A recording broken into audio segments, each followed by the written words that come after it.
Good morning, everyone. This is Bremster, and today this morning, my first stream is going to be me finishing Zangarmarsh with Alexplorer in her new shiny red gear, or golden gear, the Judgment set, plus a shield and a sword that I think worked well with it. So yeah, let's do that. So of course, this is me working through Outland, not quite a zone at a time, though I haven't even been to the capital city yet, which I think I probably would have when I was playing through this the first time. I would have done a little detour to the capital city. I might do that after I've done Zangarmarsh. So what I might do is at the end of this stream, I might do a detour to the capital city, but not actually finish it off. So let's empty my mailbox. So a few things sold, and then I do have to Sporebat Eye and Fenstrider Tentacles, so let's go do those.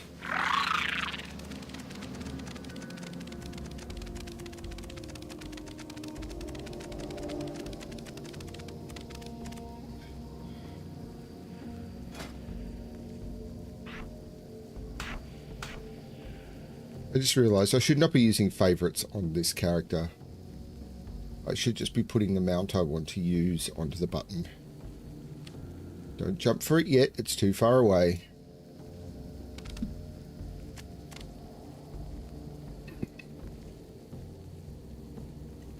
So hopefully everything on the stream seems to be working okay.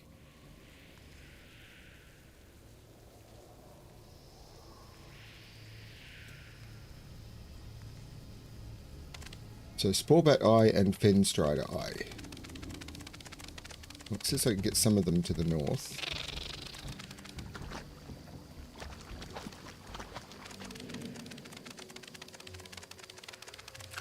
So there's Sporebats up here.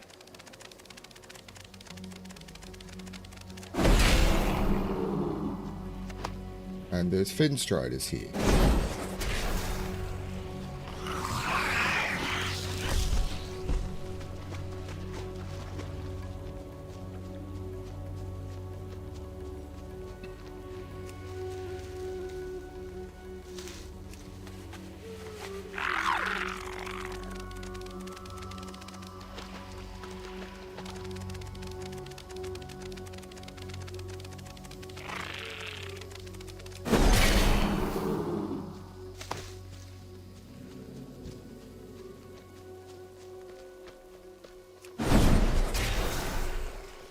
Morning, Eric.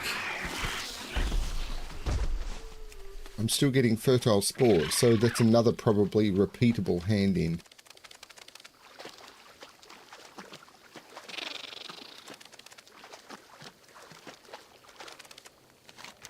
there a better location? Probably down around the lagoon, and Umbrafen Lake is a better location to be doing this.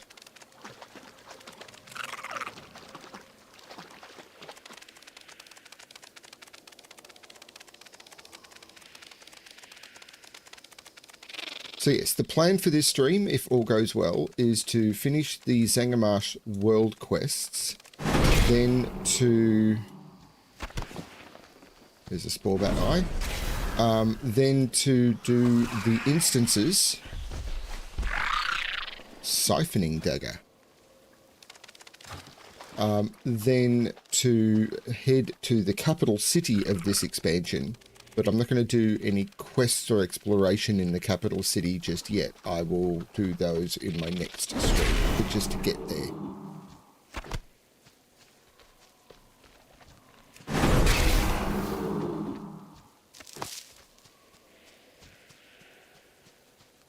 I need to get closer.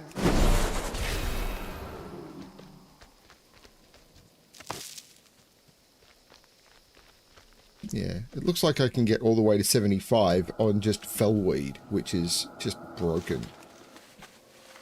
Considering mining is, yeah, so weird.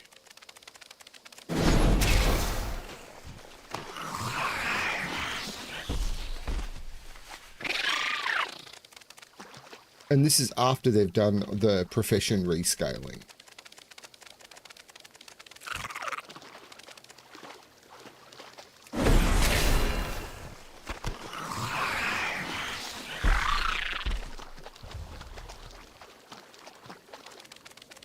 the Aquastrider is fun. So the Aquastrider for a long time was the only, and there's a couple of different Aquastriders, but were the only mounts that could run on water. So people were using them all the time because it meant if they hit water, they wouldn't be dismounted. But what they've done now, apparently, I have no idea when they did it because it happened while I wasn't playing, is they've made it that the mount can't run on water, but in your mount journal, you can put special bonuses on your mounts. And what I've added is the inflatable mount shoes because I'm doing a lot of ground. I'm spending a lot of time on the ground. So the stuff that gives you parachutes when falling and stuff, while that might be overall more useful, it's less useful for playing on Alexplorer because I'm spending too much time on the ground. Do I need a Fenstrider tentacle? Like that one. Congratulations. And I am done. And the hand-in is back in Telrador.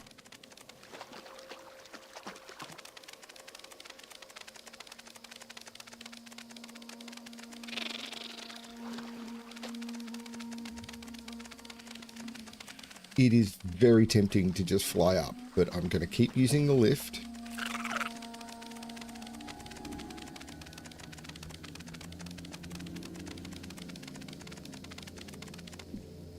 I'll be honest with you, if I arrive here and the lift is just left, I'm going to be very tempted to fly. If I was on my priest or my mage, which are the two characters, I did level my... I think they're the two characters I leveled all the way, but I'd be... I wouldn't... And I missed the lift at the top. I wouldn't be waiting. I'd just jump off because I've got slow fall or levitate. But the only way to avoid falling damage on this character that I've got at the moment is Divine Shield, which is on a long cooldown. The Naru have not forgotten us. Have you gathered the reagents? Blessings. These will do quite nicely. Allow me the moment to mix up the potion. Favor the road, traveler.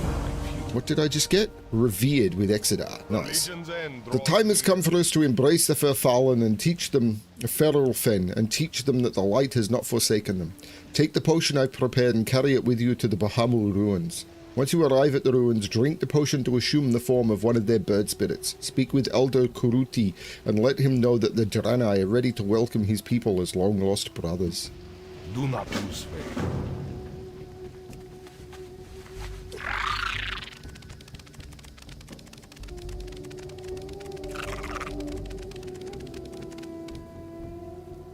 And if you're ever thinking of playing No Man's Sky, or if you've got No Man's Sky, if you own No Man's Sky as a game, then the Twitch rewards for the Voyages expansion are running at the moment.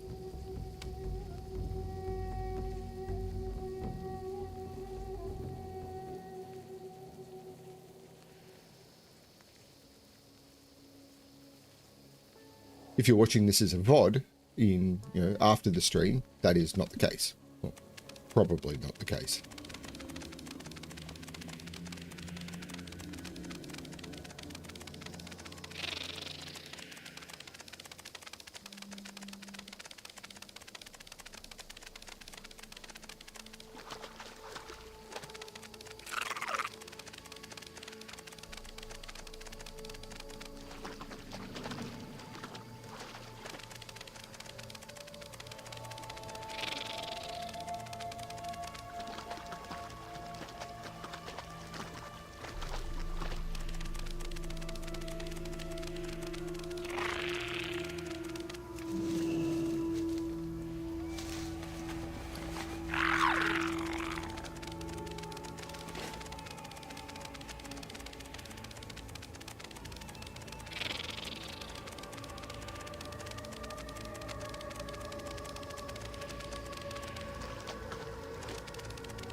Yeah, it used to run on something a little bit less powerful. I mean, one of the nice things about classic WoW, as my understanding, or at least Turtle WoW, is it'll play on a very old computer because it's using a 20-year-old client. Although when they update it, who knows how that's going to be affected.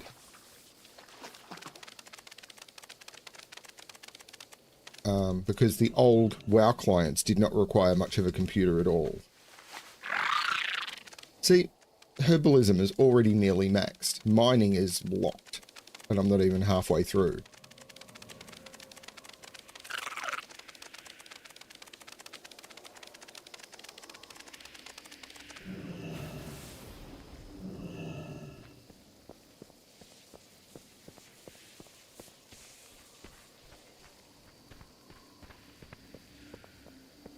I've been turned into an Arakoa. I think this is the first Arakoa you see in the game. I humbly welcome you to our temple, Spirit. Greetings, Elder. It is time for your people to end their hostility towards the Draenei and their allies. Treat with the Draenei? The people who turned their backs on us while we suffered? I think not. A true spirit does not speak thus. Reveal yourself, impostor. Who sent you? I did not mean to deceive you, Elder. The Draenei of Telrador thought to approach you in a way that would be familiar to you. So we're to trust people who would insult us with this deception? Did the Draenei think so little of us that they must resort to trickery to get our attention? We're aware of their desire to redeem us, but my people want none of their redemption. We are capable of standing on our own, and we will pursue our destiny as proud and separate people. Carries this message to your allies. Congratulations. Be sure they understand. Now I would appreciate if you would leave my temple in peace. All 5 of you, your people. Oh, I suppose there's that village over there. There are smaller communities in WoW.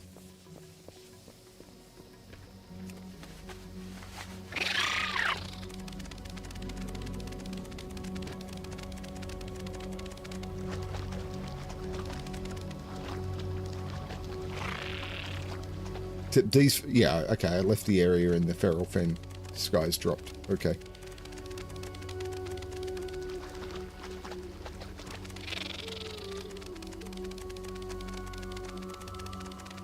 And I don't mind this running back and forth, which they seem to have removed in later expansions. It's like, oh, we don't want people running back and forth and back and forth. It's like, but this is what being a messenger is. It's like, hi, I'm talking to the guy now. It's like, I'll just put him on the phone. It's like, no.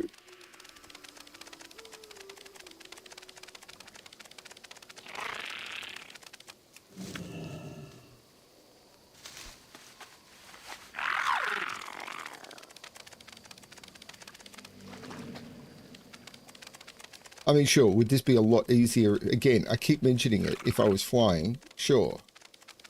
But I want to keep reiterating that.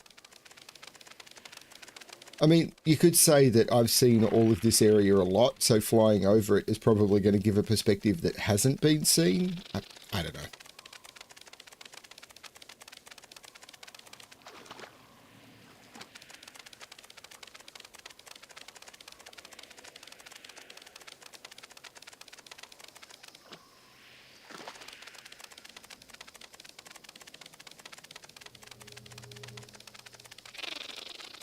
But I wonder how long it's been since someone has done all the Telrador quests using the lift rather than just flying to the top.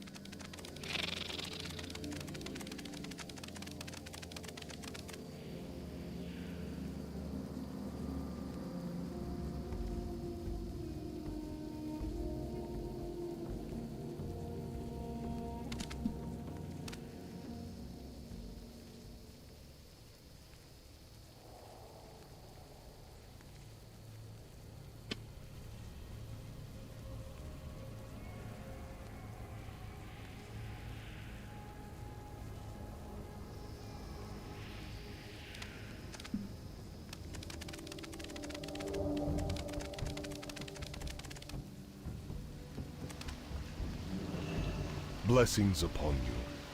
Did you speak with the Feral Fen Elder? Be kind. They to refused? those less fortunate. They're welcome to choose their own path, of course, but their choice surprises me. I would think that all the Draenei, including the broken and lost ones, would still remember that we are part of the same people. I suppose he is right about the folly of deceiving them, but still, could he not see that our intentions were friendly? Good health. Long life.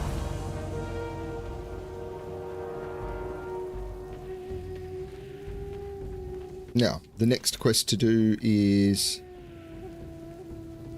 Benclaw in the bottom of the lake, and then I've got Overlord Gorefist and a hand in over there. So, actually, I might fly to the Orebor Harbourage.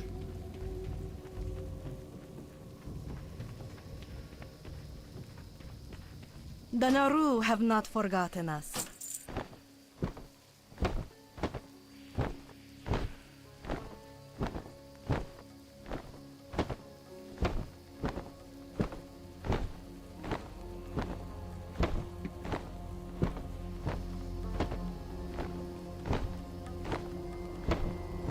Good time for me to do the YouTube stuff of, if you're enjoying seeing me play through all of the World of Warcraft stories, starting from all of the starting zones, where I haven't done all of them, there's still a couple, like, I do need to figure out where Draenei start, so I could take Alexplorer back and do the Draenei starting zone, because Draenei were introduced in this expansion, as were Blood Elves, but they were Horde, so I'll do that when I do the Horde run through.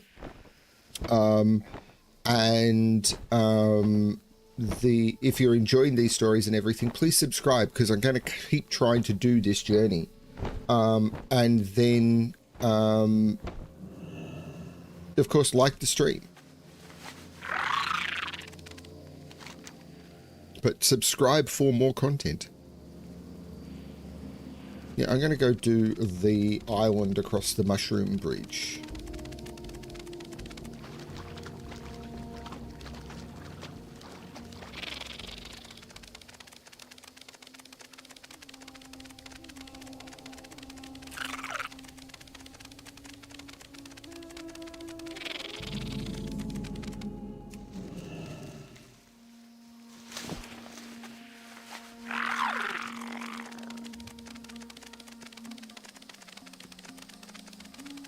And if you have questions about why I'm setting myself particular limits or anything, I'm prepared to answer them. Because some of the limits are not very restrictive, others are more so. The no flying is definitely the one that I'm noticing the most. Although, as I've said, I will have to do some flying, because I think every zone except Zangarmarsh has locations that are only accessible by flying. Like, there's no taxi rides to them or anything like that. The assumption is that the player will have their own flying to get them there.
The Mushroom Bridge over the fall into oblivion. I'm out of range.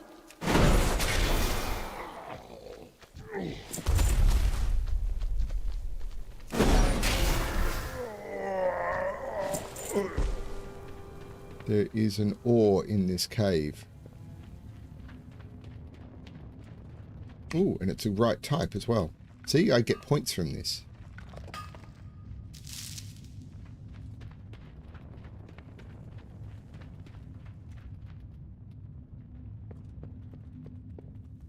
Is Gorefist in the cave, or...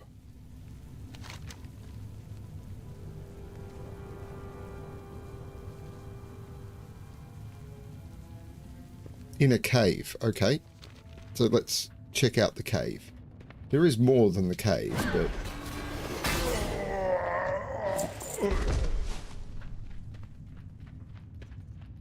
There's ghost mushroom here.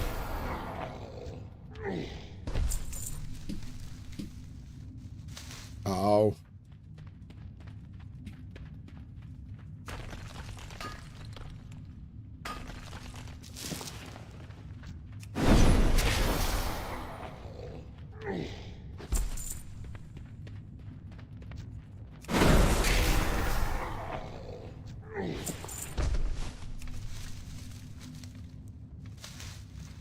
This may be the wrong cave.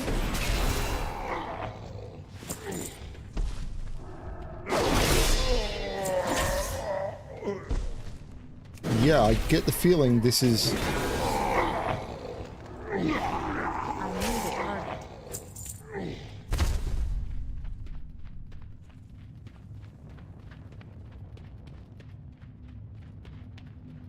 I get the feeling this is the wrong cave. I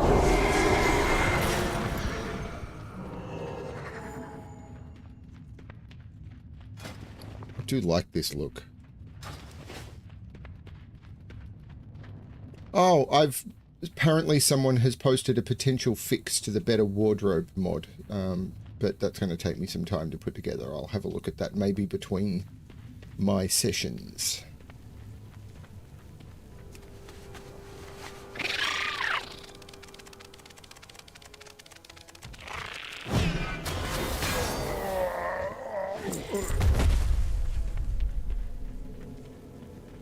There's Overlord Gorefist.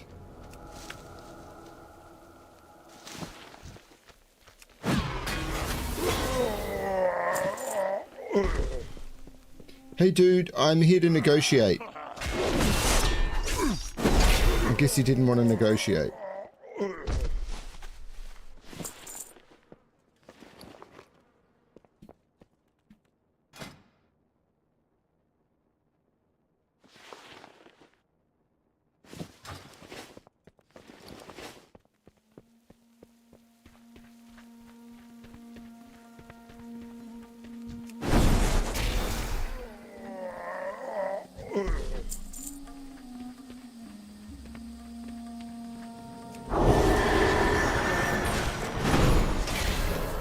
Congratulations. And again, it's yet another place where the game is like, just fly back. It's like,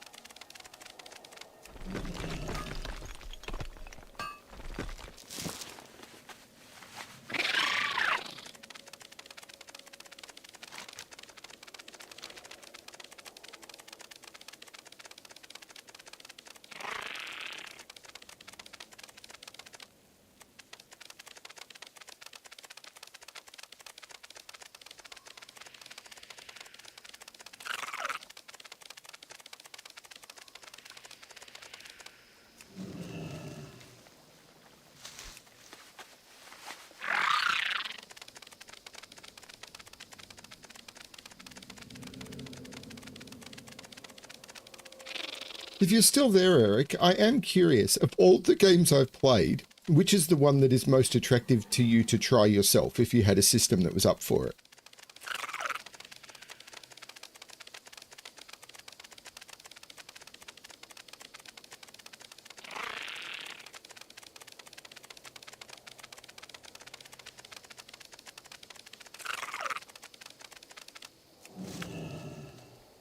I mean, that's a general question to everyone.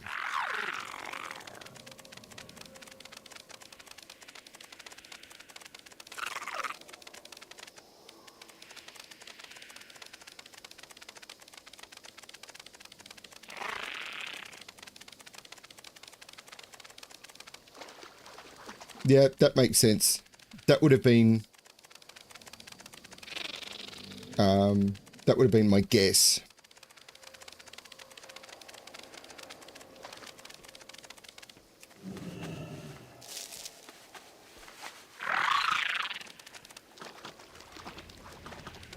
But I can't play the same games all the time, although, you know, I'm really enjoying this because it doesn't feel like the same game, because I'm, unlike with Cyberpunk where I played it all through, and No Man's Sky where it's a little bit samey, with this, it's samey, but I'm doing lots of different stories. Like, they're stories I've done before, but not for a very long time. At last, you have our thanks for your help in securing our position at the Orobo Harborage. I will send word of your deeds to the Kuranai city of Tala in Nagrand. There will be many more opportunities for our peoples to work together.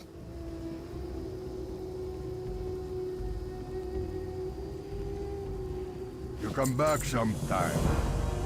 You all come back now, you hear?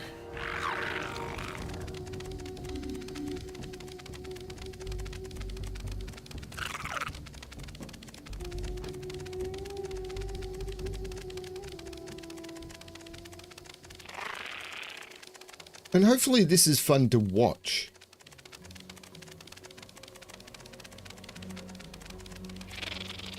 I mean, this is an expensive game. No Man's Sky is quite cheap. No Man's Sky you buy once and you get everything. And you can often get it on sale. Value for money games, I would probably say Cyberpunk, then No Man's Sky. Maybe those would be the other way around, but they'd be close. And I'd put Last Epoch in there as well. As value for money action role-playing games go, Last Epoch is the bee's knees. It is absolutely the best value for money ARPG out there. Without a doubt. Like, it is just like single purchase, $35, you get everything that they've ever released. You can spend more money on it for cosmetics, but their cosmetics aren't that good, to be honest, so who cares?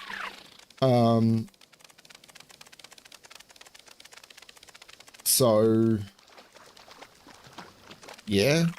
So if you were looking to play the style of games that I enjoy on a budget, they'd be the ones to do. But of course, the trick is you still need a system to run them. Now, you don't need a super powerful system to run them. I mean, this game's quite expensive.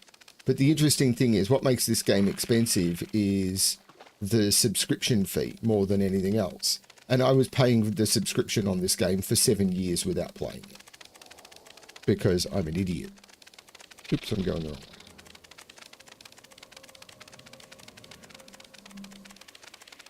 But I could just never quite let it go.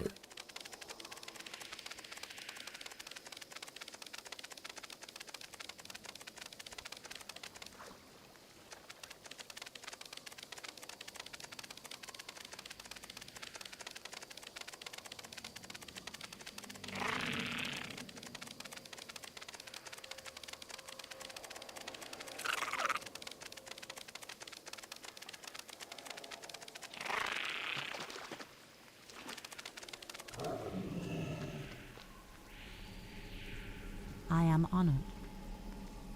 Pay no mind to Buddy. He won't hurt you. He just likes to scratch now and then. He's just a big, lovable kitty. Aren't you, Buddy? Yes, you are. You cute little thing. Your mummy's little baby. That's what you are. Go in peace. Do you have those samples yet? May the stars. We definitely have a match here. And the presence of the ogres and what they are doing there explains everything. Now I get why it's called the Hewn Bog. Duh.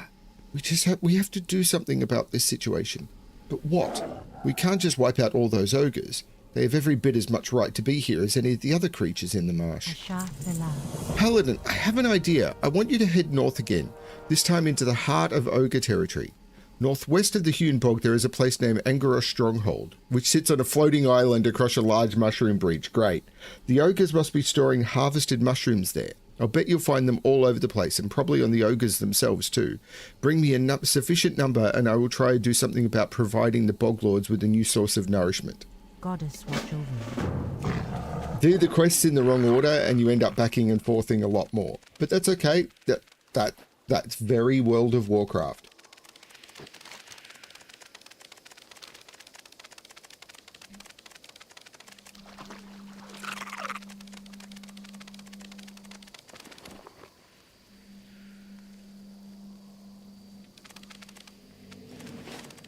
How many Boglord tendrils did he want?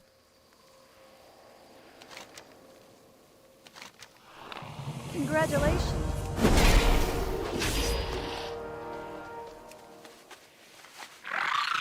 That got me friendly with Sporgar.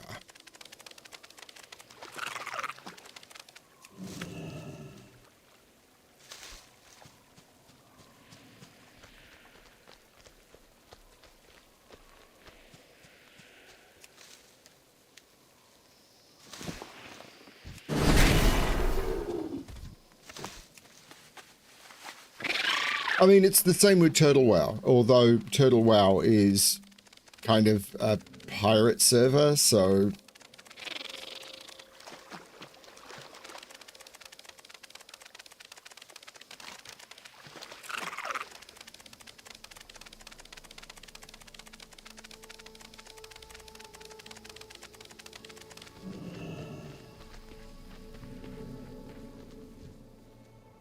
Thank you for helping the people of Sporgar, human. You're always welcome here.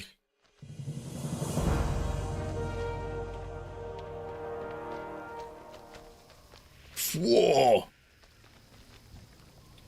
Little Naga make Four angry. Spoiling's good friend to Four, so Four get Naga Ark.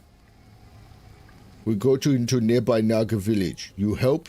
Escort Four into the area of Marshlight Steam Pump to retrieve the Ark of Schlith.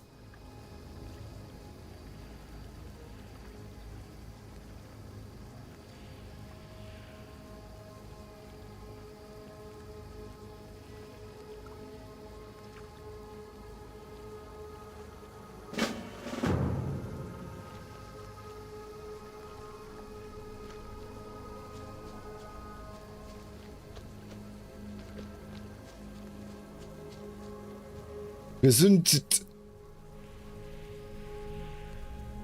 Now that we're friends, the Naga of the Blightscale Enclave to the northeast have begun to kill our people. We cannot allow this to continue, Paladin. We suggest that you teach them a lesson as proof of our friendship.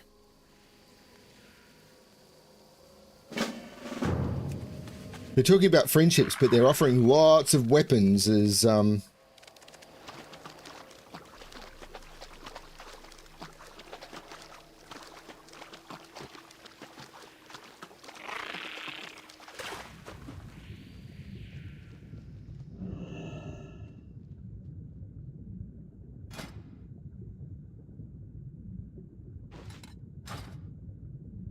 I got my black tabby as a random pet out of the hundreds and hundreds I have.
Where's this arc?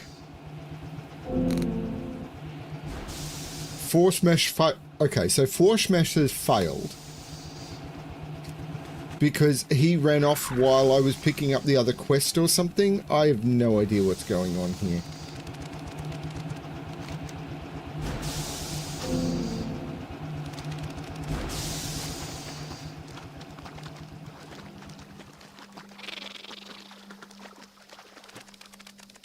That happens to a lot of games.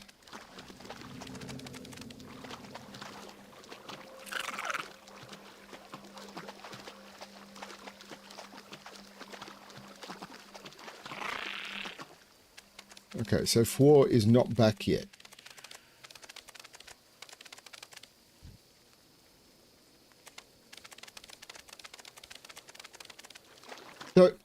So I pick up the 4 smash quest. He just stands there. So it's not as if he runs off or anything and goes to do other things. So I go to pick up the other quest. I turn around and he's gone. So I come over here to the area where he says he's going to be. So he just despawns.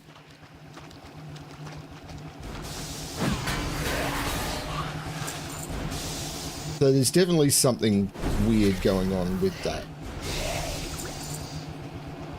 So I suspect he went off while I couldn't see something, and that's, yeah. I don't know what was going on there. It's not as if he started doing an emote or anything.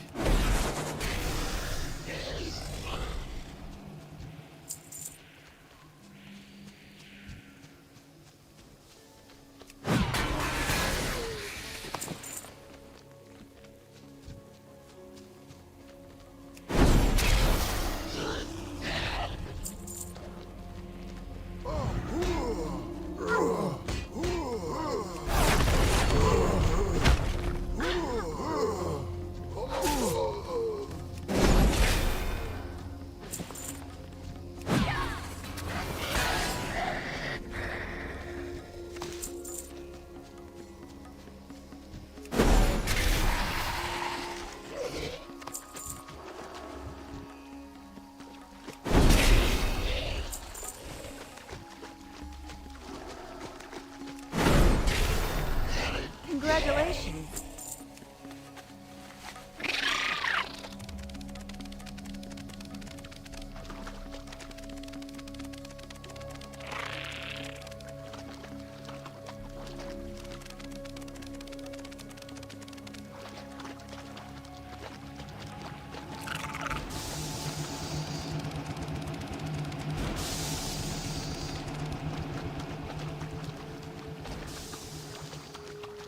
I mean, we thought Cyberpunk was abandoned while they were working on the second one, and then they've basically contracted other developers to pick up the slack, which is really cool. So there's 4 again.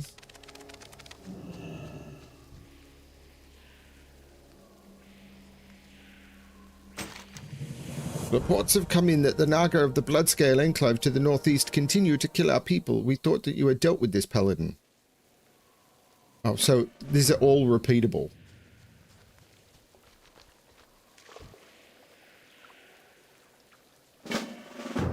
So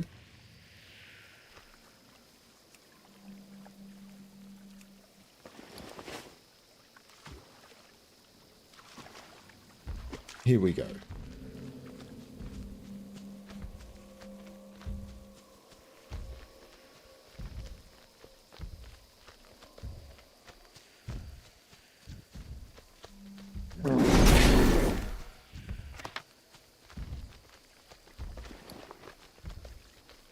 What?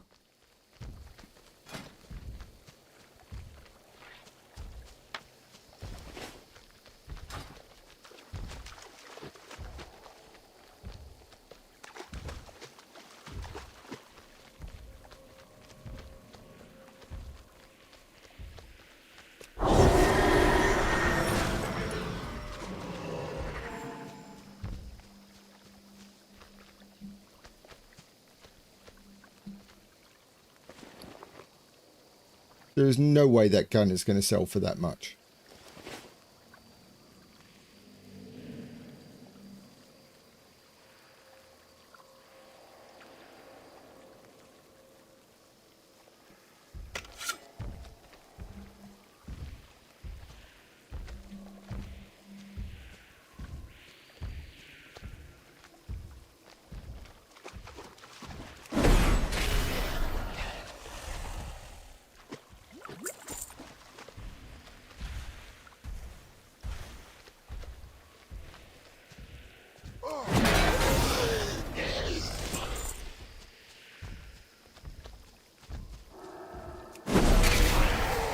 It's too far.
Horsey comes out a different way, so the path that you cleared on the way in isn't clear on the way out.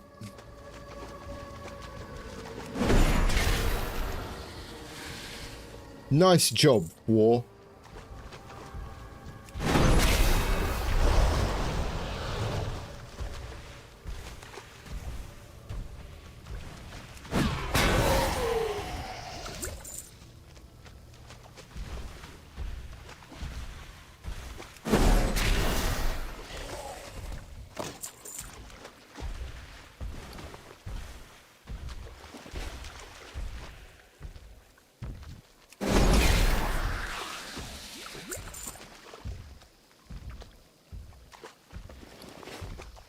Well, that's the, sorry, Eric, the stop killing games thing is about developers making it that the game be available in some form to be played. Now, it sounds like Age of Conan is still playable, so they haven't killed the game. But making it that rather than abandoning games completely, make it that they release something to allow it to still be able to be supported, whether by third parties. Like, if you don't want to make money off it anymore, like, the interesting thing is, you know, have it that you know, your client is available cheaply, and then have people able to run private servers to support it. And it's like, make it clear, this is, you know, we're not running the servers anymore. You'd be connecting to fan servers, and we can't guarantee the original vision of the game, but, you know. Uh-oh. Well, there's Slith.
Congratulations.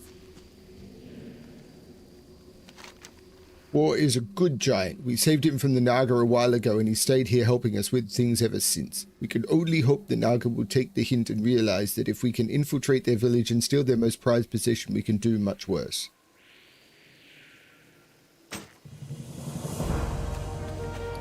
I don't think that's going to be an upgrade. Not even... Oh, yeah. It's the two-handed weapon. And, yeah. Now, I do want to go quickly kill 2 more slave drivers. So this is before they had daily quests, so they just give you the quest over and over and over again. Or repeatable quests, or... sorry, these are repeatable quests, but before they had them as...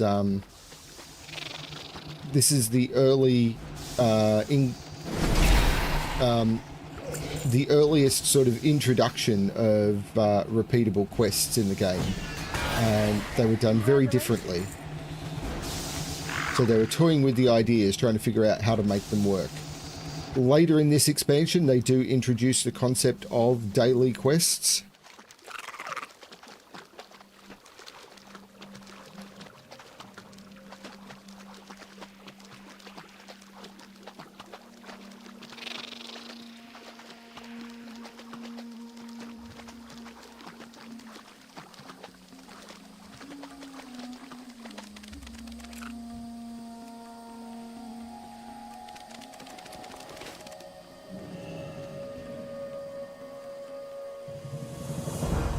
And it's offering the same thing again. So that's the thing. They'll just keep offering the same quest over and over and over and over.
As I said, I'm not sure when they're starting the expedition in No Man's Sky, but I'm kind of waiting for that to return to No Man's Sky.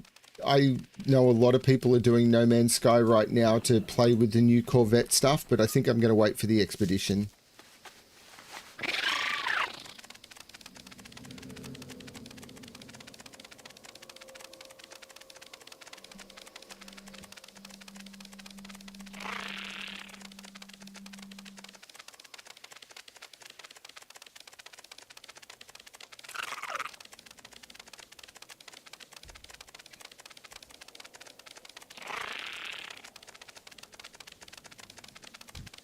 I'm out of range.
What's the bet? I'm going to get the mushrooms, ride all the way back, and then she's going to send me back in here to kill the guy at the end.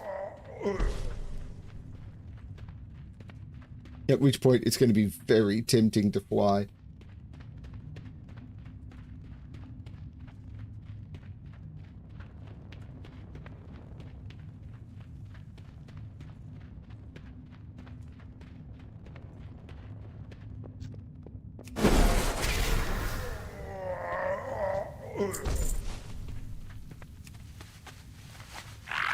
Well, the new expedition is apparently coming soon, so I didn't feel a need to rush it.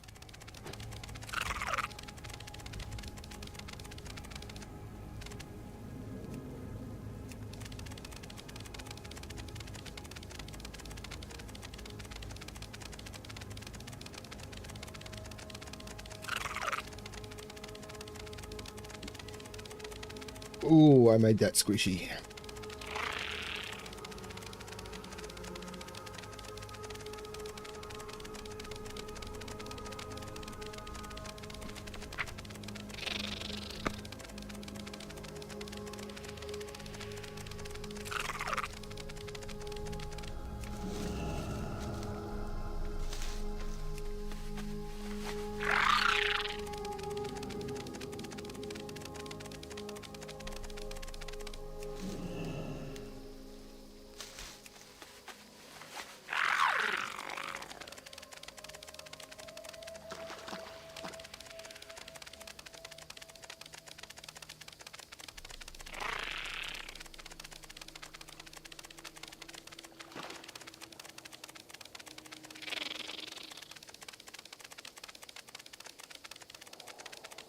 I mean, there's so many things I want to do is the problem.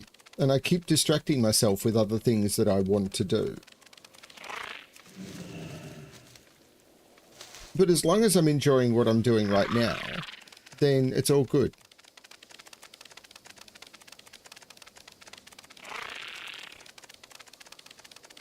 I've had a couple of people who I'm sure are involved with it reach out to me saying, I'm really looking forward to seeing the next set. And I'm assuming it's because they've created one of the puzzles in it and they're really happy with it.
Here we go. Well, one of them is adamantine.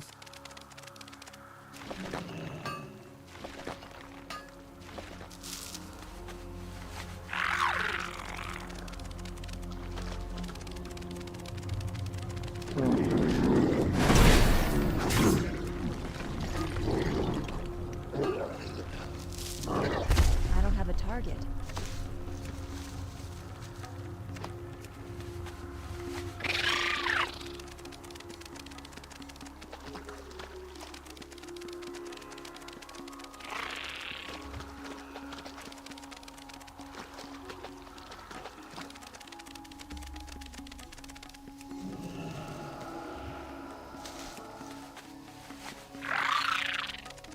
Okay, so here we go back to watch Elisa O and her big kitty. That guy's walking through a bridge. Now that's what I call bifurcation. Peace be with you. Elune light your path. You have all of the mushrooms that we need to create a new garden for the Boglords? May the These are stars perfect. guide Oh, thank you, Paladin. You've been ever so careful not to disturb the natural order of things, and we've gathered so much information in such a short amount of time. Now let's see if our little plan will grow a new food supply for the Boglords is going to work. Alexplorer, let's go see if this plan will work. Come along, buddy.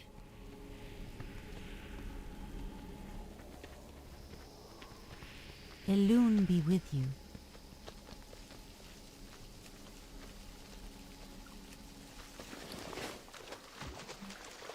She walks away as a quest giver, so if other people are doing quests here, she's gone. Wow, that's a bit mean.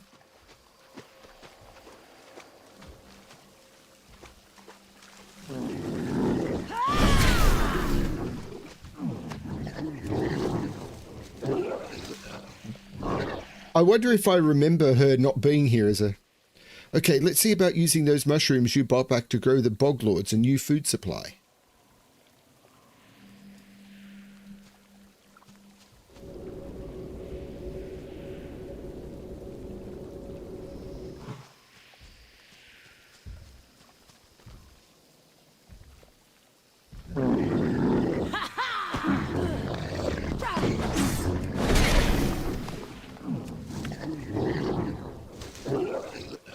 The hungry boglord takes a piece of the mushroom tree and holds it to its nose. Seemingly satisfied, it eats it.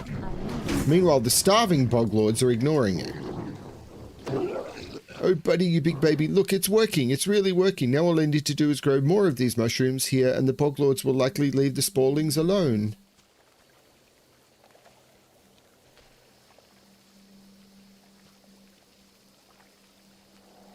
Thank you, Alexplorer. You've made it possible to save both the sporlings from the boglords and the boglords from our wrath.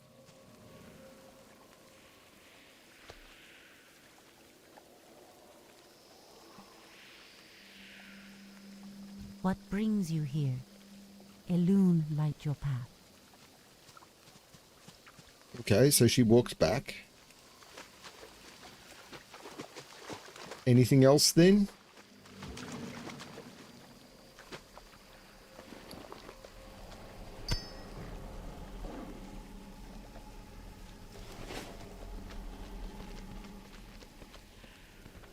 She was talking to Buddy, but Buddy was all the way back here. Maybe she's got a telepathic connection.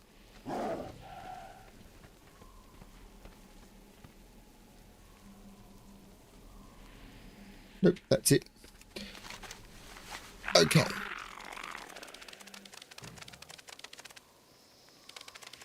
So the big shadow guy in the cave, there was no quest to kill him.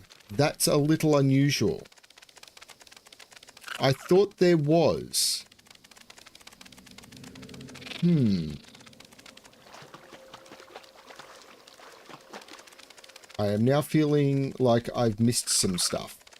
But it is possible I missed some stuff.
Like Miragesh here.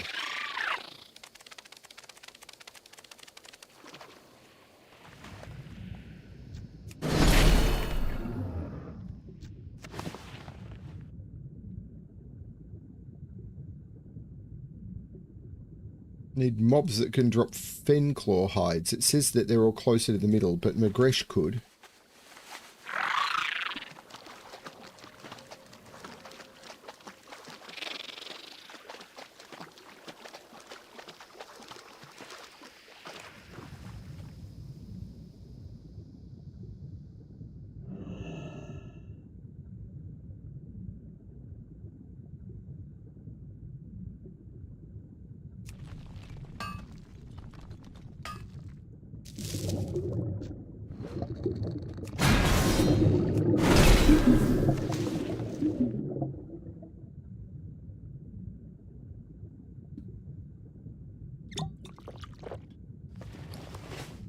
Now let's use the water breathing potion.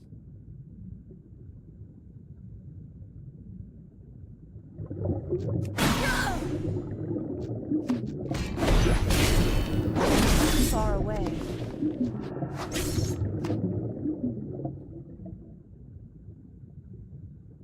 Because I'm going to be down deep for a bit.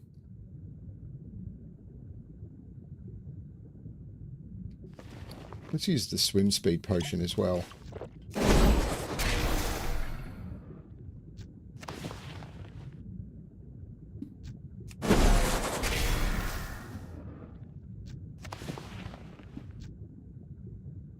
Oh, that only lasts for a few seconds. I thought it lasted longer than that.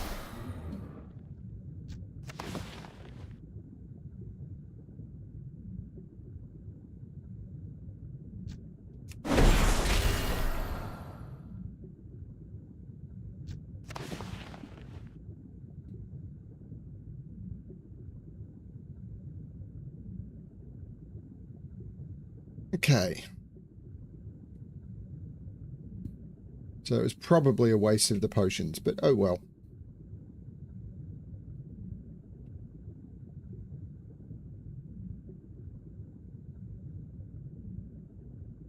Because that doesn't give me a speed increase underwater.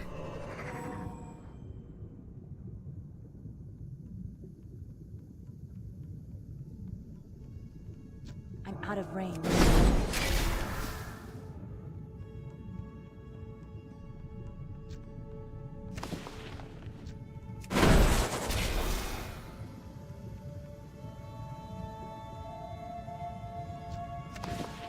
Congratulations.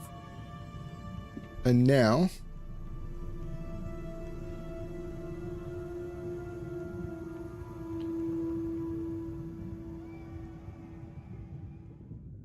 it's time to go down and do the first one, I think is the slave pens.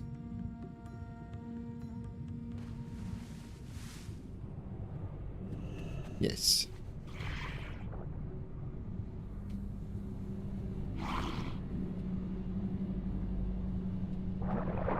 Someone's following me. Actually, I think they're just here on their own and we're a little distracted by it. It's like, what's this moron doing? Yes, I do have a seahorse mount, but I'm not using it.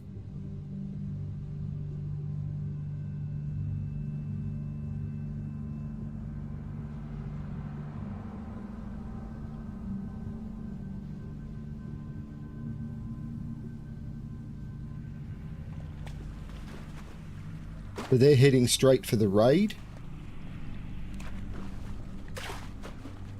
So right in front of me is Serpent Shrine Cavern, but it's not Serpent Shrine Cavern I want to head for. It's Slave Pens, which I think is, according to this, is the one over here.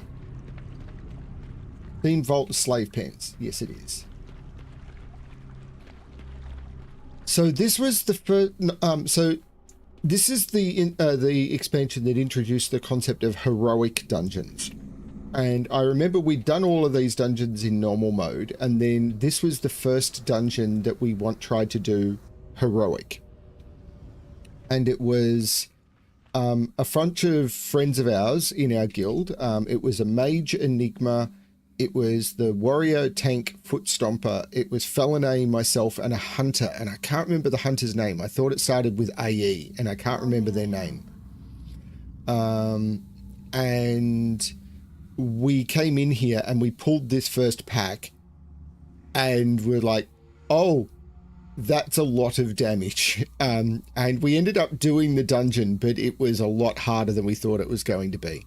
Good luck, friend. What are you doing all the way down here? As you can see, it isn't exactly safe. Farewell. Actually, I could probably do this on heroic. So let's leave.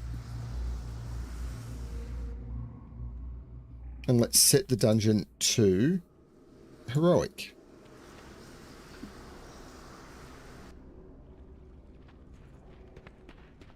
Ishnu Allah. You have to help me. We were sent here to investigate the various parts of the reservoir, but my friends haven't come back yet. It's been a long time. That's why I need you to discover what's become of them. Naturalist Bite and Weeder Green Thumb went this way. Discover what's happened to Naturalist Bite and Weeder Green Thumb. Del Nagis. Be careful. From what Nahund has told me, two mighty creatures, Rockmar the Crackler and Quagmirin, were among the first enslaved by the Naga when they arrived. They hope to subjugate many of the native races of Zangarmarsh. Though it pains me greatly to ask you to do so, you must put them down. Bring the Invader's Claw and the Slave Master's Eye to watch your Zhang. We survived. My village was able to escape the Naga onslaught at first. We would have all made it to Nagland had it not been for my brother. He sold our souls for his own freedom. Now he works here as a slave driver, whipping his own brothers until their backs bleed. Make Menno pay, human. So long.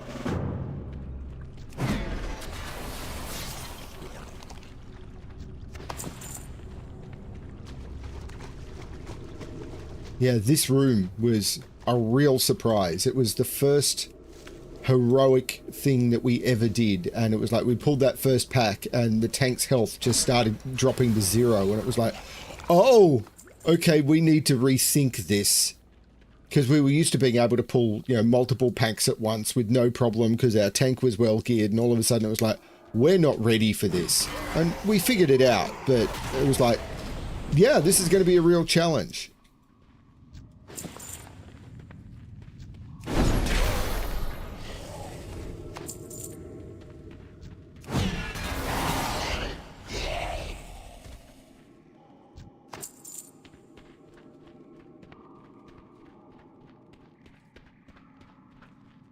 And not only that, this place is quite large. So we've just come and done this little area here, and there's all of this. And it's multi-leveled and not exactly threaded. And it was a case of where do we need to go? Now, we'd done it on normal, so we kind of knew. But we didn't know what we could skip or... And we were big fans of clearing everything. And all of a sudden on heroic, it was like, things take too long to kill. What can we skip? And I have to admit, that concept of in order to be efficient you have to not kill everything, was never a fan of it. It's too far away.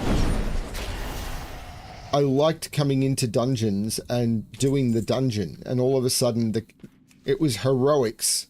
I mean, people were kind of doing it back then as well, but heroics is what really drove the mindset of don't do the whole dungeon.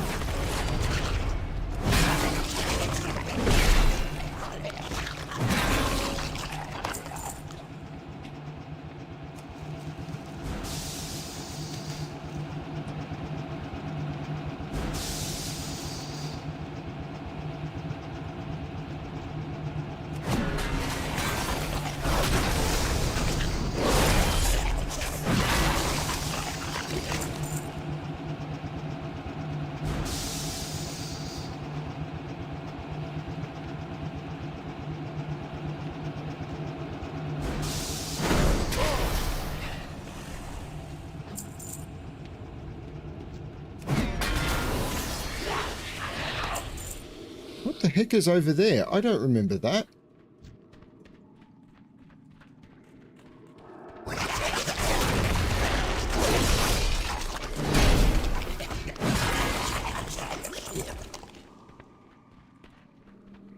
Because you go that way up to the bosses. What the heck is over here?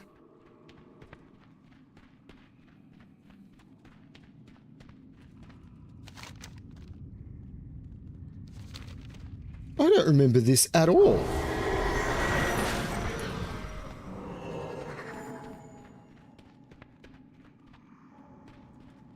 just a dead end.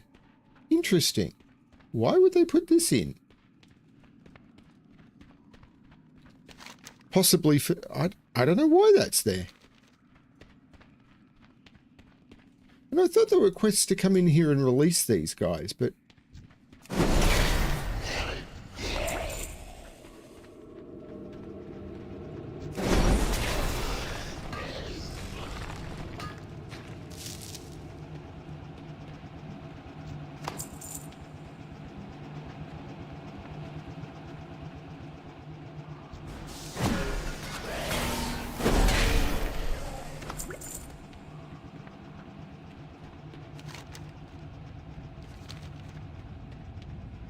So the first boss is to my right. So people would skip to the left, but the patrol could easily then move around and cause there to be problems and...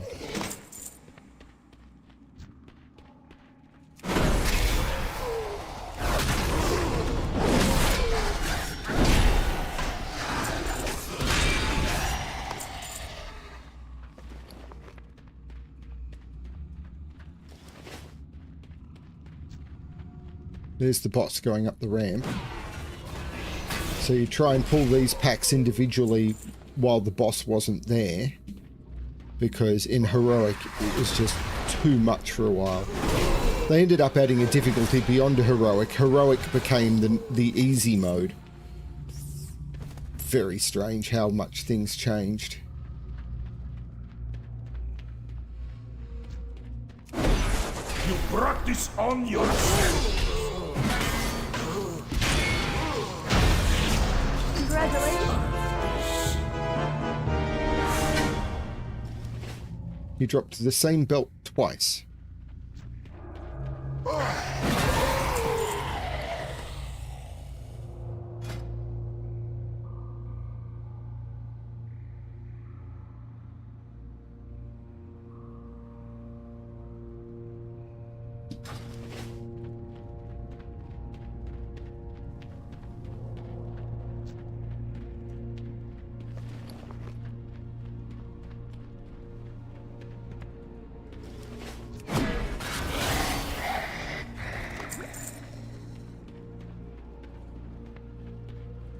I'm getting good Cenarian Expedition rep in here.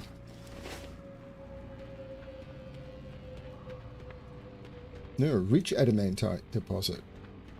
I think that'll be down further in the other direction. I need to get closer.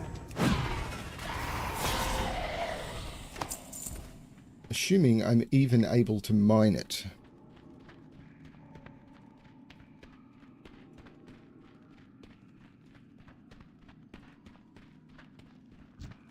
I don't have a target.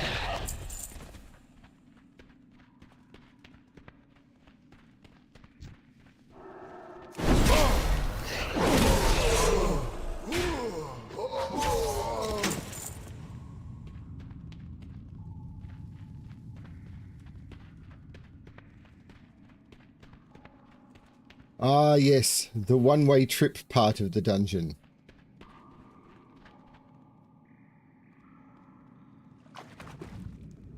No going back now.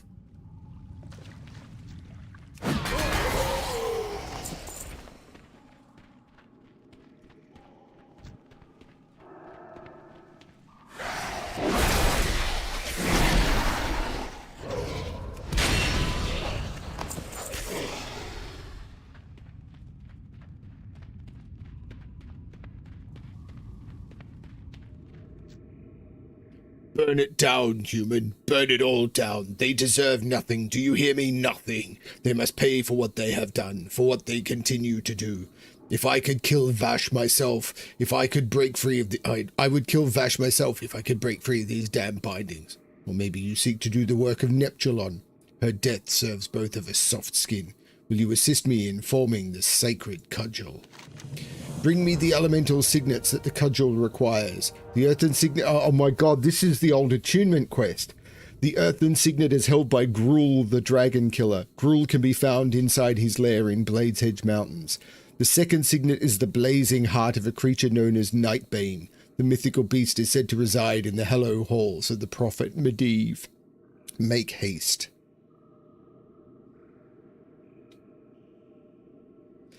So he wants, is in the heroic slave pens, wants you to bring him the earthen signet and the blazing signet. You used to need to do this in order to unlock Serpent Shrine caverns, and every member of your raid would need to do those. So you'd need to kill other raid bosses in order to unlock the next raid. And the attunement quests were insane. The attunement quests in Burning Crusade were absolutely crazy.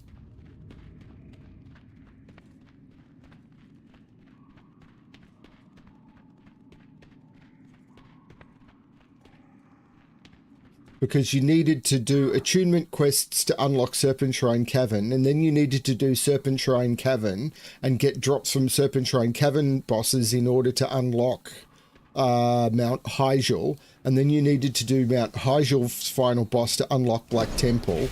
It was absolutely crazy. At some point, if you're curious, look up the attunement requirements for the Burning Crusade raids and dungeons, because in order to do Karazhan, which is one of the things that you needed to do in order to do the Serpent Shrine Caverns attunement, you needed to do, I think it was like 4 zones, and you needed to do, I think it was like 7 dungeons in the right order, and not all of the drops were guaranteed. And when the drops happened, they would drop for one member of the party. It was insane. I need to get closer.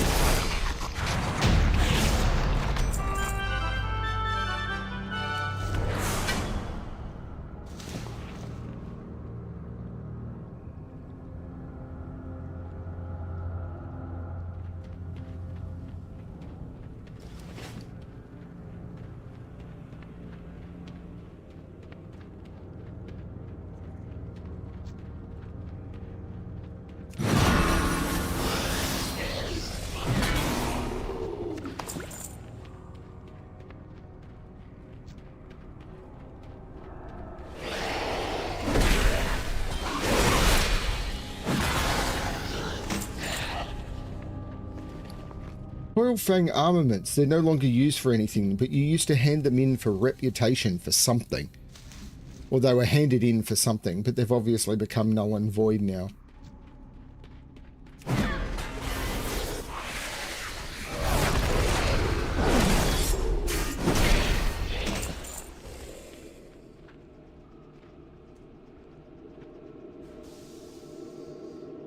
There's ancient lichen right where I'm right, it's right underneath the mob.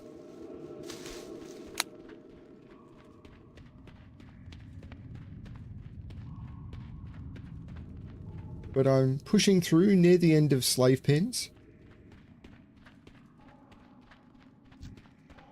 This pack used to be annoying because the mobs would bring the workers to their side if you took too long, and they weren't easy to kill. That was a really tricky pack.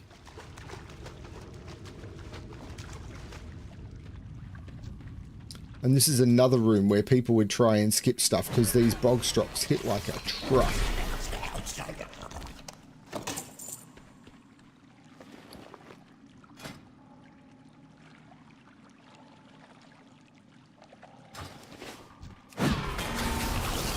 I need a target.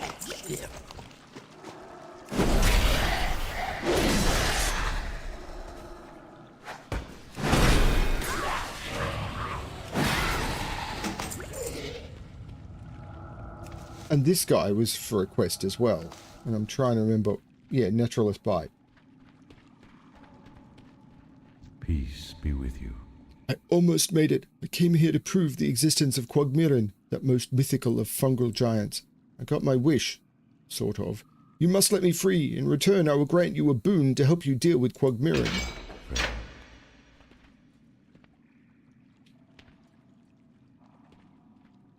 Oh, I missed Water Green Thumb.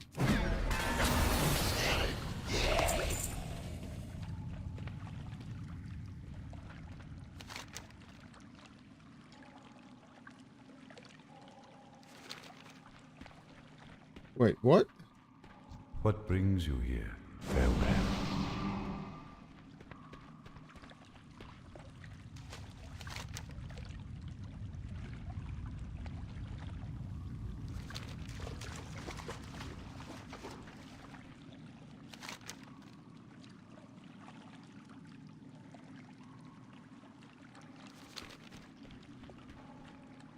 So where's Water Green Thumb? I'm very confused. But the way you would get Quagmiran is the party would wait here with the tank, and then you would send like a hunter or someone up. They would pull the boss. They would then run back, and then the hunter would pull threat off them so you could fight them without having to be in the water. Because in the water you'd have line of sight problems. Congratulations.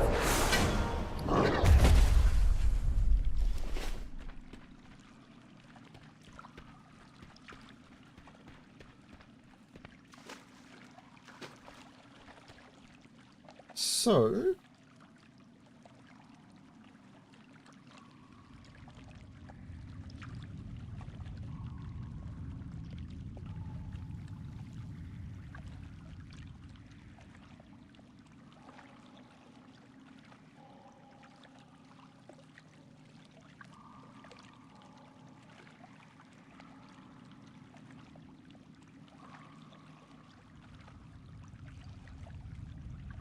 Okay, so I missed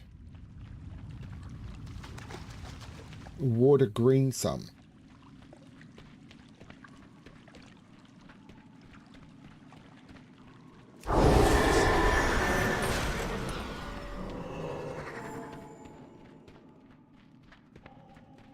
Hey, Chip. That's a real worry.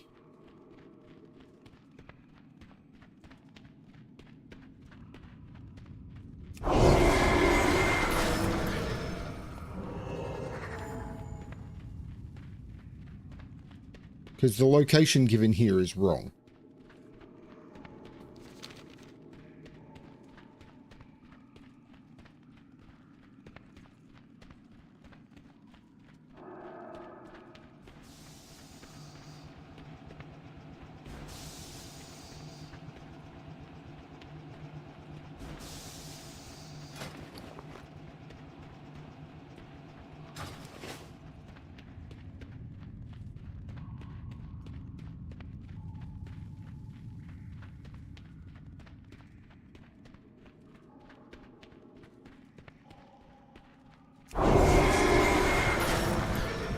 He's not up here.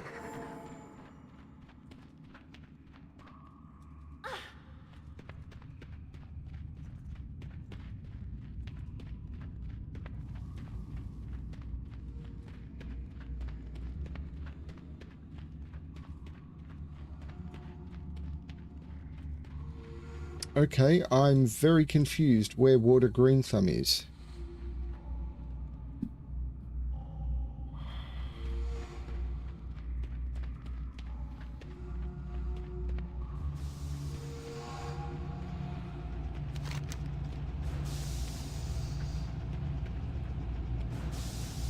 I think that's where the hand-in has to be done.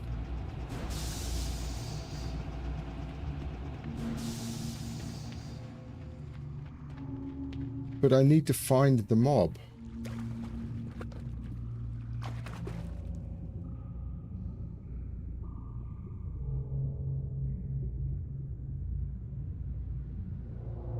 Wouldn't it have been cool if they'd hidden something under here, but they didn't. Like, look at this cave over here.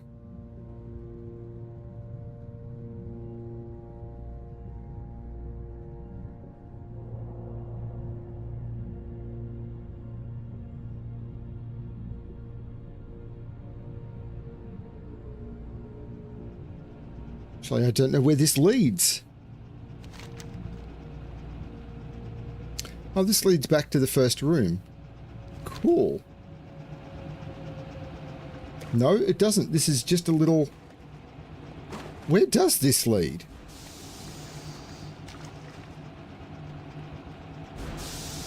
Oh, it does lead back to the first room. That's cool. Now that's a bypass I bet very few people bothered using. So you can get from here into here without... Actually, that's not a... Oh, over to here. Yeah, I don't think that's actually a help. Oh, you could have bypassed the first boss.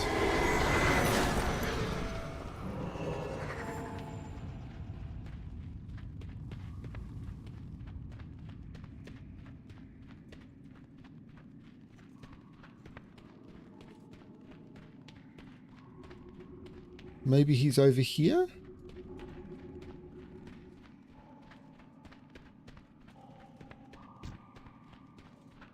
I'm out of range.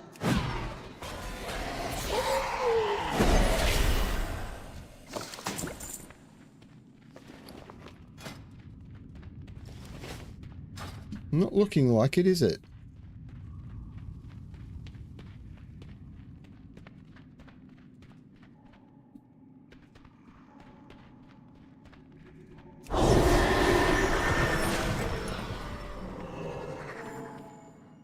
Okay, where is Water Green Thumb?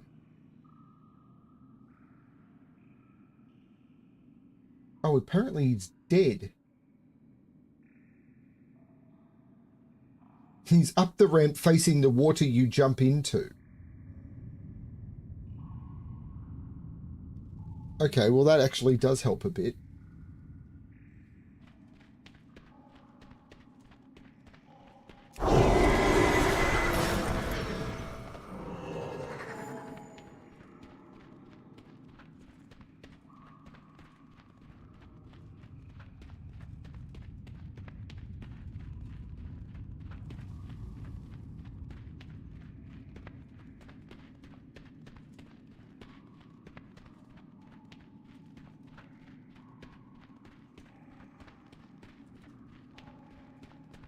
There he is over there. So he was up where I was looking. I was just looking for someone who was alive, not dead. I'm an idiot.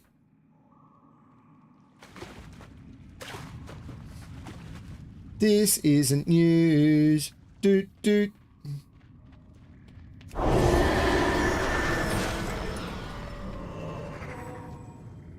Congratulations. Here lies the remains of Water Green Thumb, one of Watcher Yang's druid companions. By all appearance, he was killed quick and clean while trying to make his escape from the slave pens.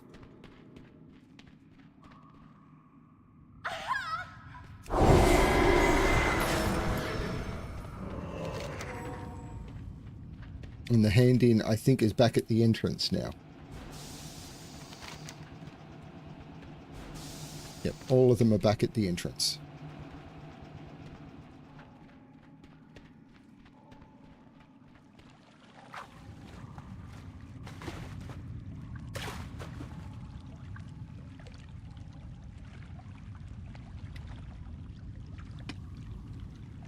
So you have to do heroic slave pens to get the raid quest. So you then have to do the raids, which all had their own unlock quests. Once you'd done the raids, you'd have to then do heroic slave pens again to hand in the quest, and then you could do Serpent Shrine Cavern. Honestly, someone did a flowchart once of what was needed to unlock all of the raids and stuff in Burning Crusade, and it was insane. They never did that again. It was the last time they ever did attunements, but it is absolutely crazy. Oh my lord. Someone will have done a YouTube video on the craziness that was unlocking doing the attunements for all of the raids and stuff. It was absolutely bonkers. It was dozens of hours of work and just doing the same things over and over. Oh man. And there were rep grinds involved, and then you'd have to get like 25 people all have gone through the grind. It was, what is going on?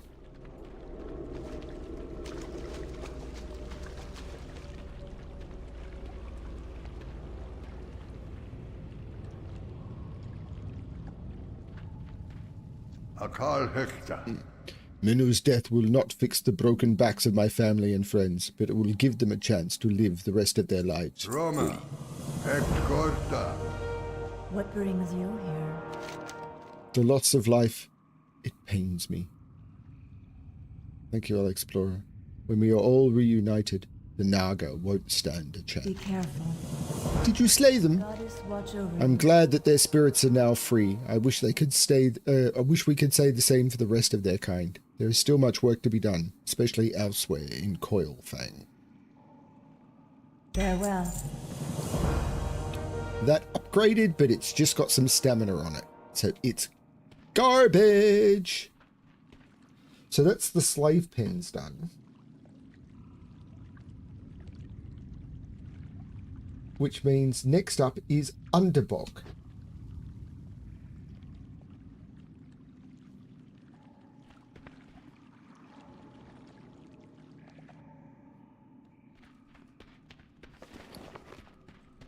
I can't mount up here though.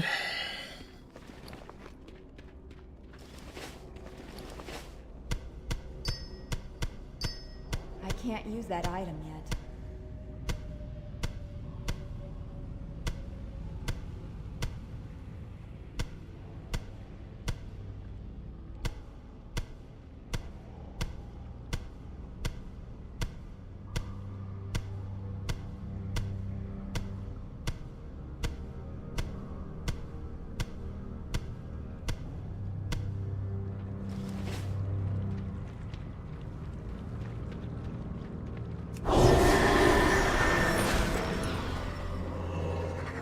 And while I think this guy eventually becomes a vendor, Roma. I think I need to be, like, exalted with Cenarian for that to be a case. And down here we have the Underbog, which I actually don't remember. I remembered the slave pens. I don't remember the Underbog. I'm sure I will.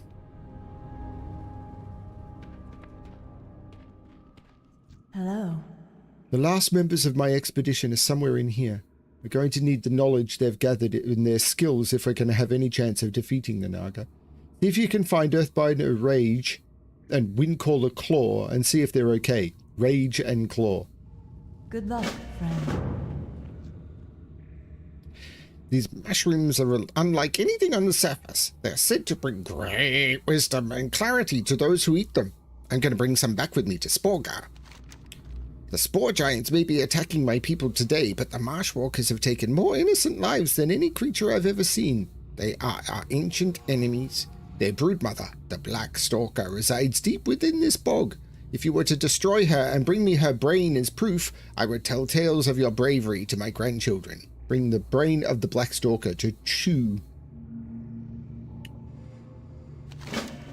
Bring me a shrubbery! My people use the sanguine hibiscus for a number of purposes. It grows naturally only in the underbog, and many of the bog's denizens have taken a liking to it. If you could bring me some, I would be very grateful. I'm listening. Hungarfen and Quagmillan used to jointly rule over the spore giants. With Quagmillan gone, the burden rests solely on Hungarfen's tendrils. We have no choice but to put the giant down before he can be enslaved and turned into a weapon. Go in peace.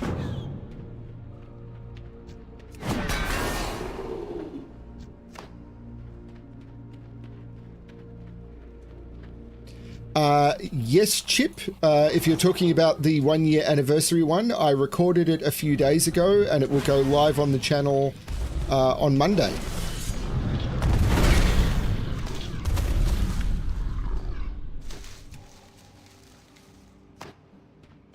And there is herbs everywhere because of all the sanguine hibiscus.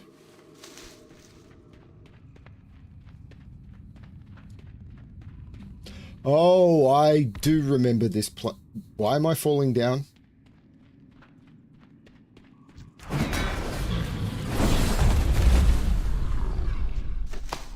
I need to get closer.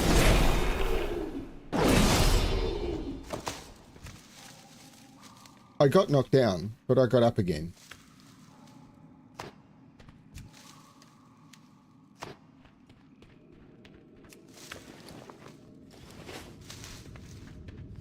I'm potentially going to have bag space problems in here.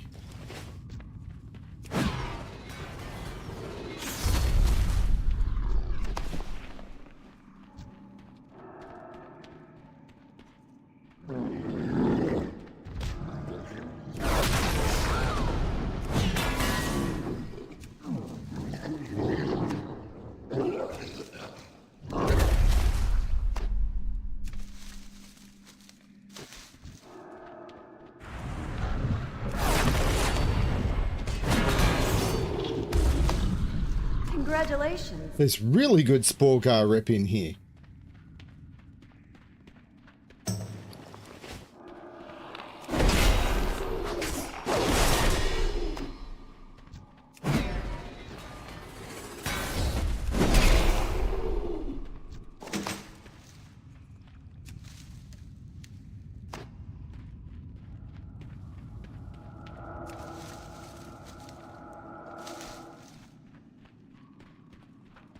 No one ever killed those Underbog Frenzies.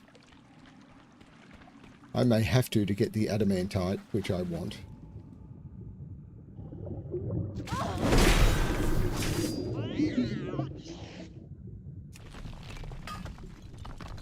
I got my kitty cat wet.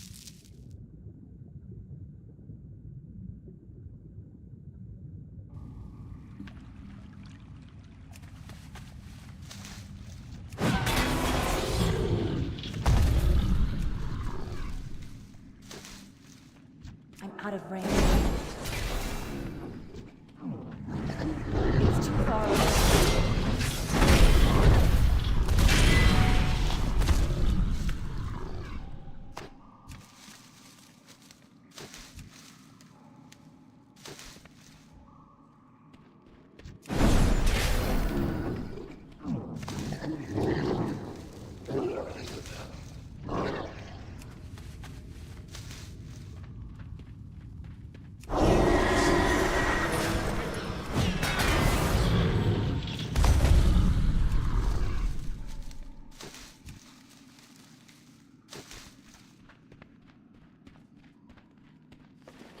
I vaguely remember this dungeon, but not very well at all. Like, I'm definitely going to have trouble navigating it.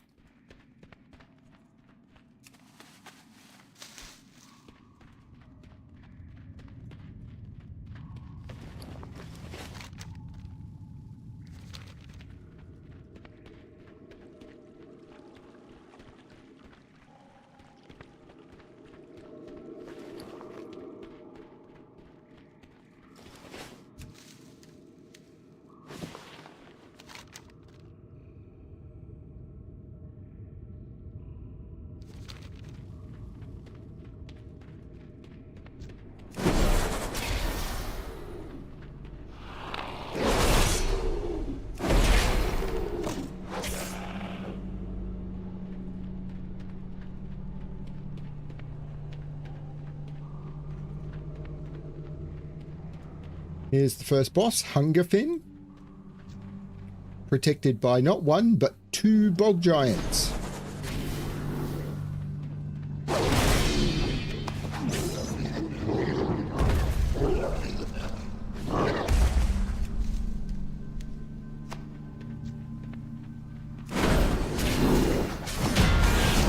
Congratulations.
Yeah, this is really good for rep.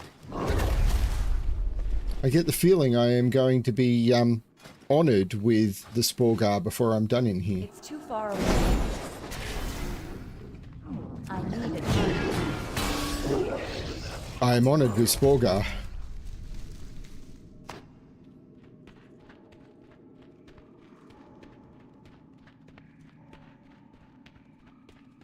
There used to be a quest to collect these objects, I'm sure.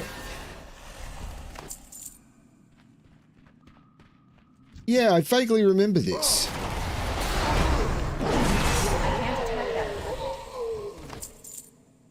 I don't know what's going on.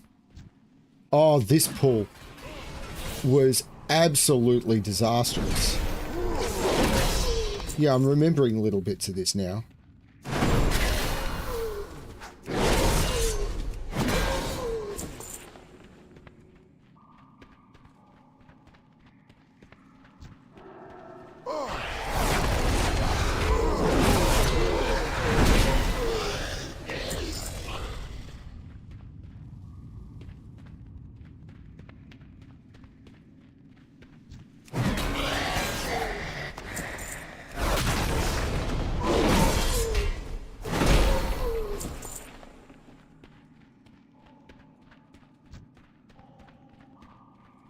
I love the layouts of these dungeons, I really do.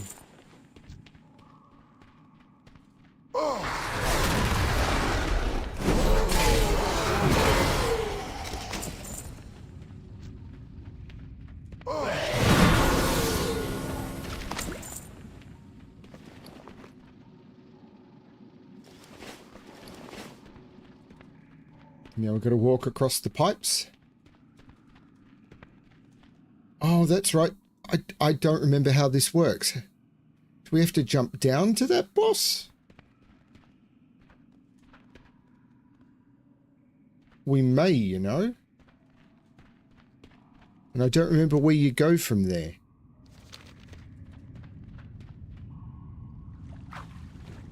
Oh no, he's coming up. So that was wrong.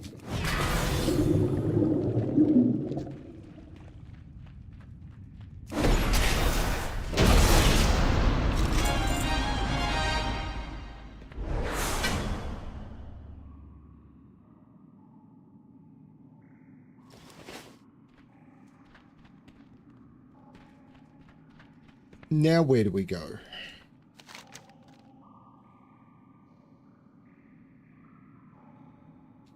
Looks like there's an entrance through there, doesn't it?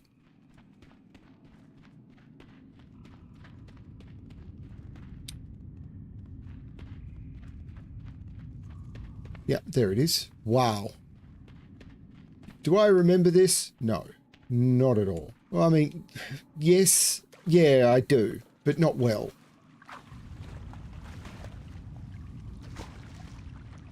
And this is another one of those one-way trips.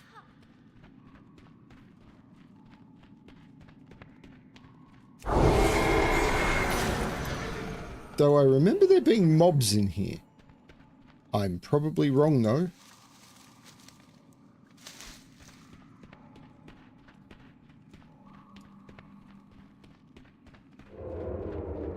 Can I assist you? Thank goodness for you. Claw and I were investigating this place when we were jumped by Swamp Lord Musselek. Unfortunately, Claw was caught in bear form at the time and is now in the Swamp Lord's pet. I'm afraid you'll have to fight Claw in order to save him. And if I jump down there, I'm right back at the beginning, so let's not do that. Glad I came up here to find Rage.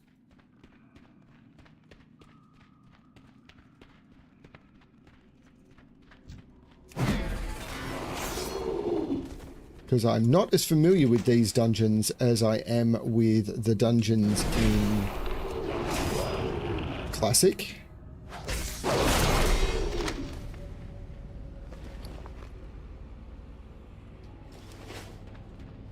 I bet if I look at this recipe, Bremic, already known. Bremic has pretty much all of the recipes from these. There's a couple that he never got, even though I farmed them forever. I'll keep an eye out for them, but I can't even remember which dungeons, but there were dungeons I did dozens of times to try and get jewel crafting recipes and never really did. I don't have a target.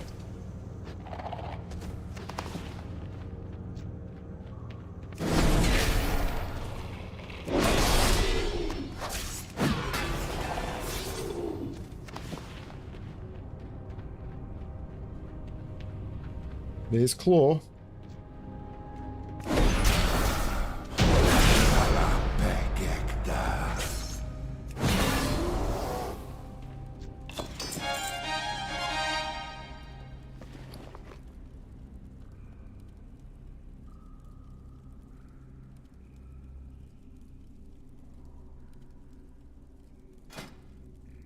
Cool looking dagger. Greetings. Congratulations. How embarrassing to be taken as a pet by a hunter. I owe you my life. Now that you've freed me from Musselek, I am able to find my own way out. May the eternal sun shine upon you. Look at my bags. This is why I wanted to have, like, I was not feeling precious about using whatever bags I could get my hands on. Because bags. Just bags. Bags are a problem.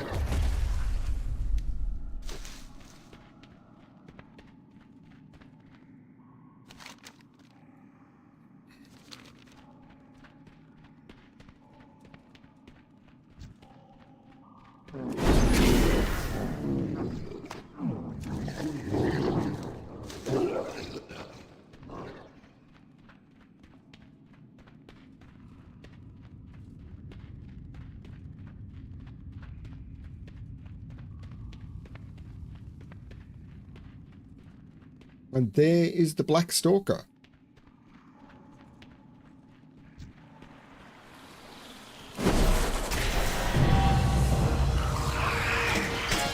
Congratulations.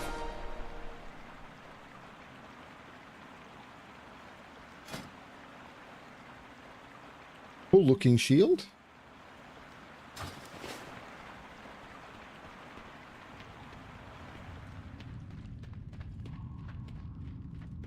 And that pretty much finishes the dungeon.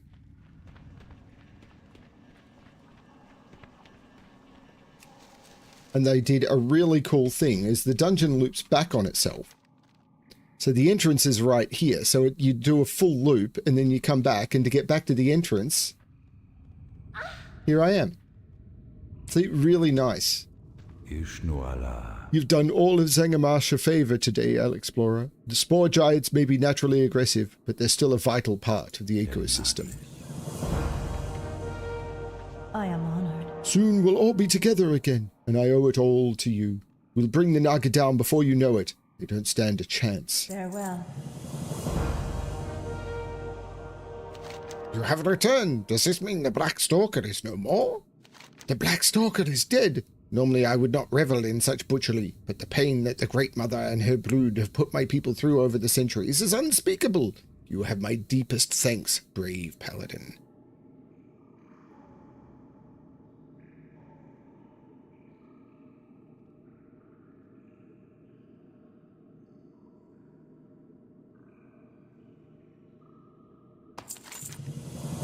Were you ever to gather any hibiscus? These will do nicely. We can always use more. Perhaps you will find yourself in the underbog again soon.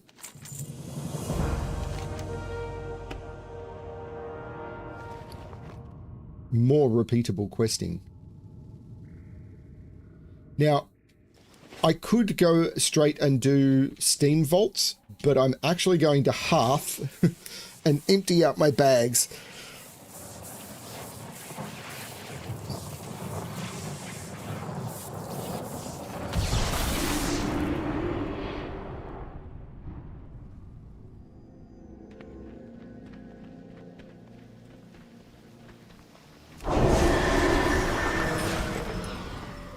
May you find what you seek.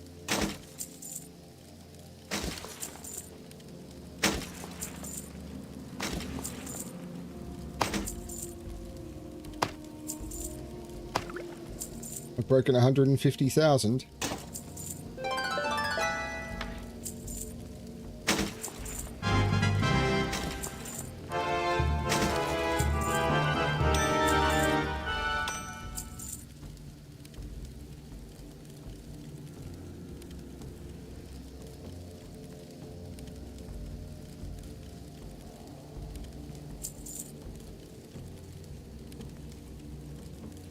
can't be right.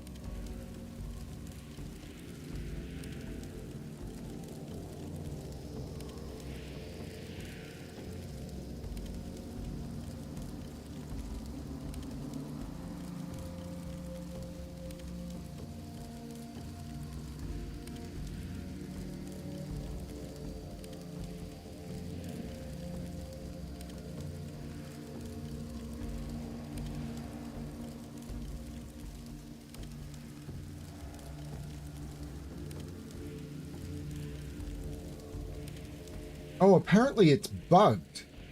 And it's got the sound, if you have it transmogged, you get the sound effects of a bow, even though you're using a gun.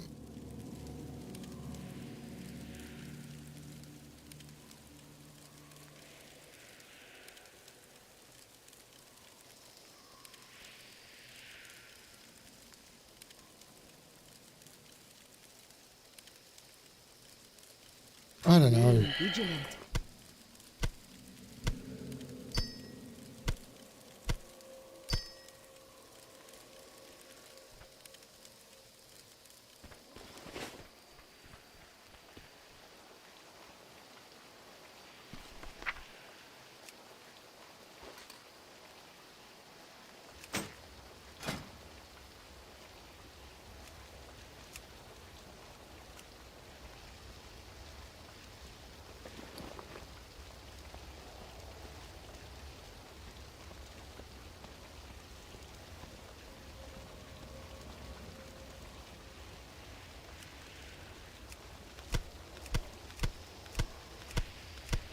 This is not working.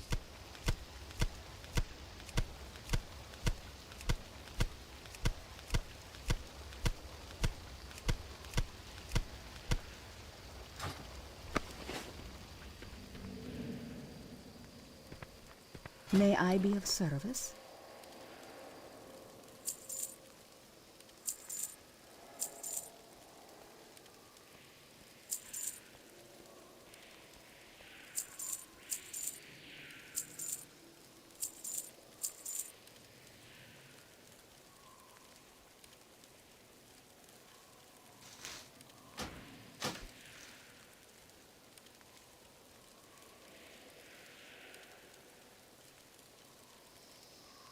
Good health. Long. Okay, so it's time to head back. My bags are now much more reasonable. But you know what? Because I had to leave just to vendor, I'm going to take the shortcut.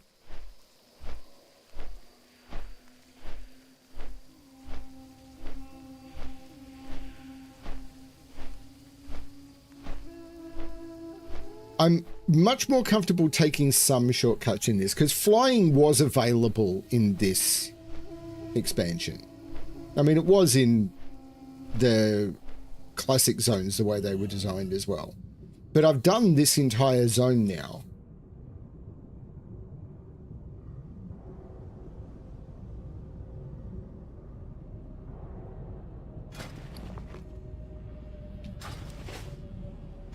As you can see, I'm doing okay with some of the reps.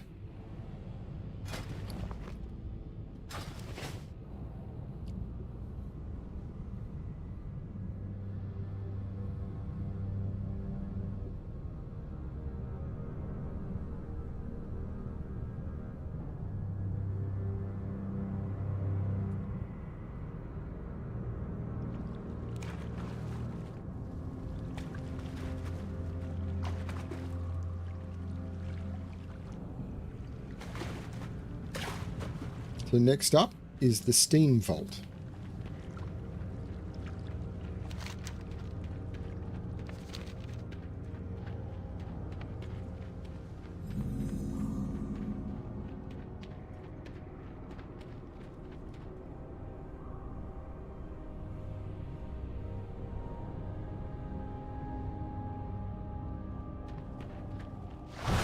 How may I help? Goddess, watch over you. Thank the stars you're here. We need your help. Del Nadra. Warlord Calathresh is in charge of the entire Steam Vault operation.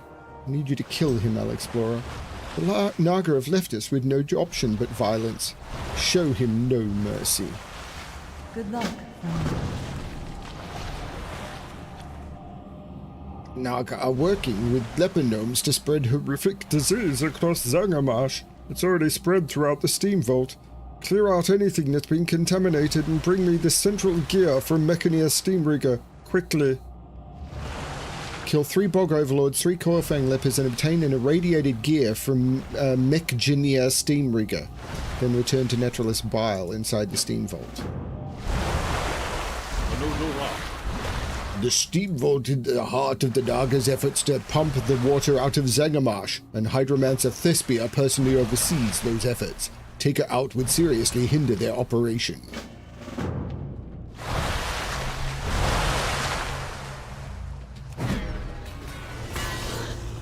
This is a dungeon I know I ran quite a lot, but I do not remember the actual details of the layout very well.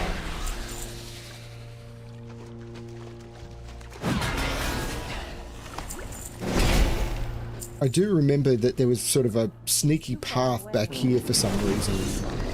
I don't remember why. Like you could kind of sneak through here? Nope, you can't. Okay. Nope, I was wrong. Remix an idiot. Do do do do.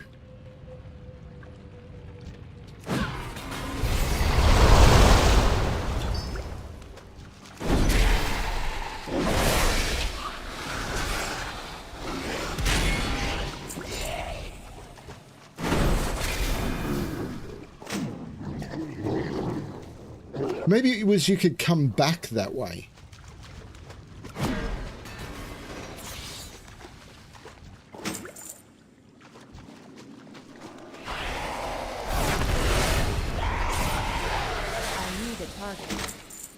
But there were mobs in here that were healers, and they could be really tricky.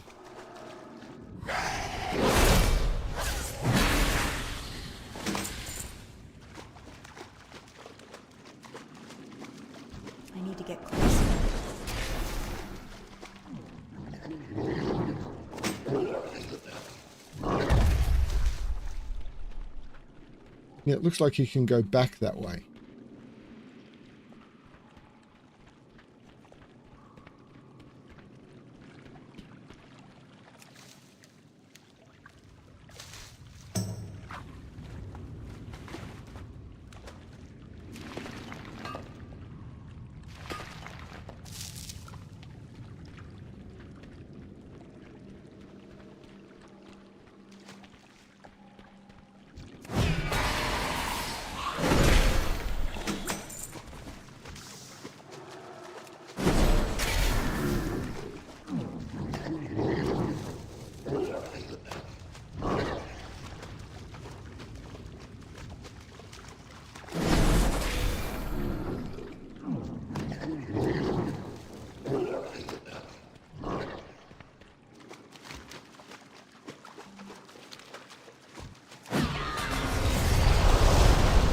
Now, in order to attune to Karazhan, which isn't required anymore, but originally in order to attune to Karazhan, we'd have to come into here, which was a level 70 dungeon. And there was an item just down here. I'm going to go see if I can see where it used to be. But every member of the raid group would need to do this quest, and I can't remember if multiple people could do it in the same run. But you used to have to come down here, and there was an item. Yeah, there it is. That item there, and it was there was a long quest chain you used to have to do to attune to Karazhan, and that item there was something you'd have to collect in order to be able to do it. But it wasn't just the only thing that you had to do. It was part of a long chain. Man, so weird. Yes, I remembered that little bauble was in the water because we had to do it for so many people. And every character that you wanted to take into Karazhan had to do it. It was like, oh, good God, because attunement wasn't account-wide, it was character. Oh.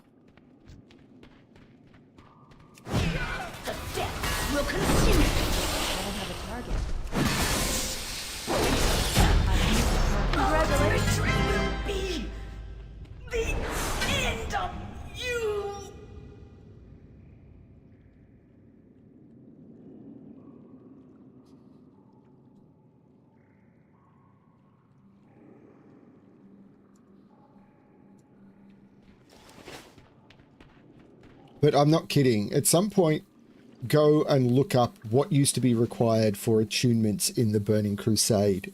It was crazy.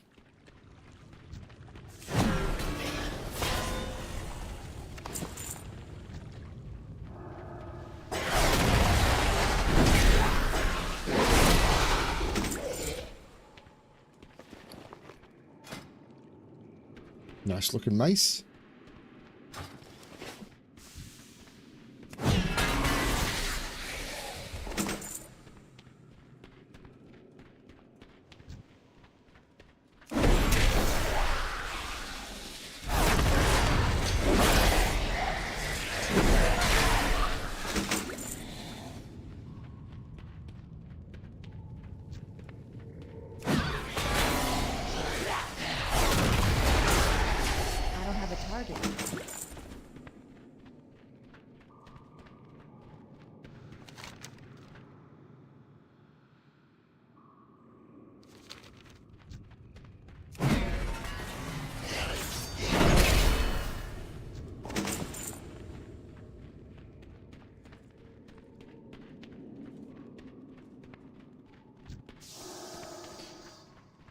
There are some beautiful dungeons in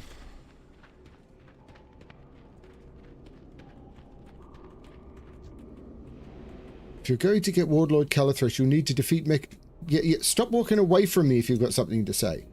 You'll need to defeat Mechanir Steamrigger and Hydromagus Thespia so you can get to the main chamber access panels. Oh, I needed to hit the access panel back at Thespia. That is something I didn't remember.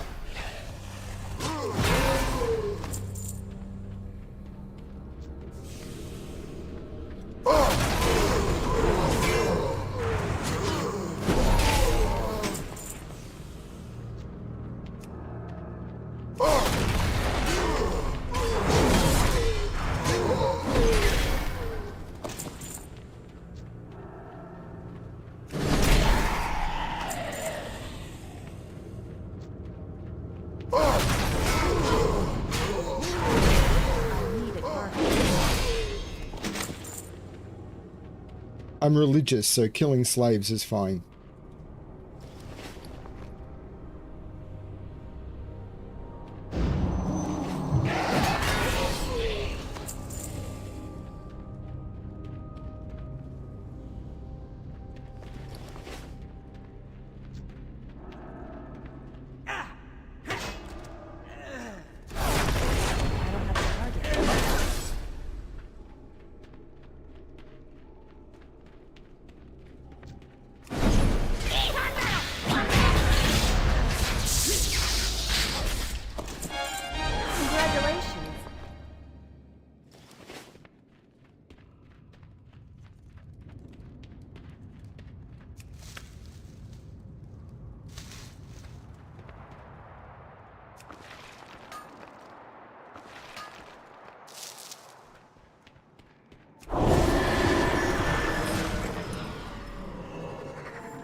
And I still almost forgot to hit the control panels.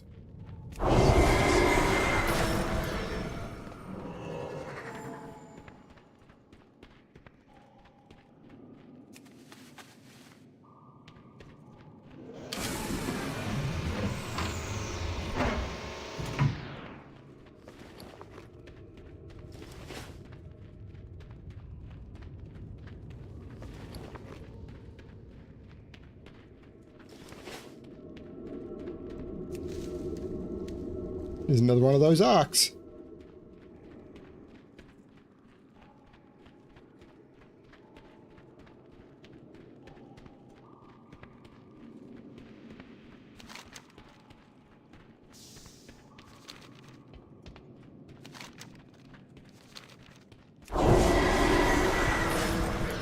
Got to go back to Thespia's room and open the door.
simple things like that of being able to control when you've got your weapons out or put them away. Just simple things like that made this game really feel good.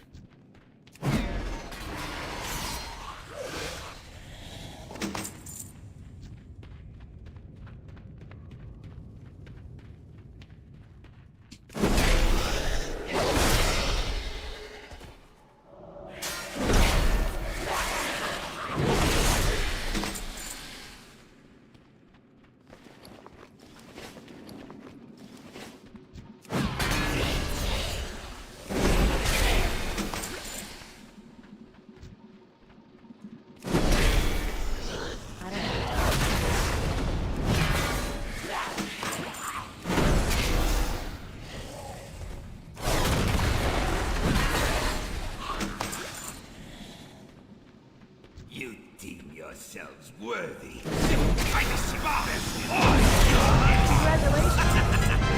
We're compromised.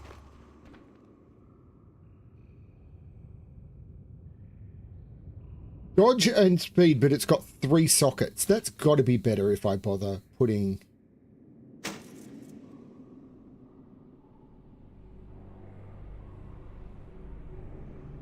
I don't think that is, though. You'd think it would be, but I don't think it is.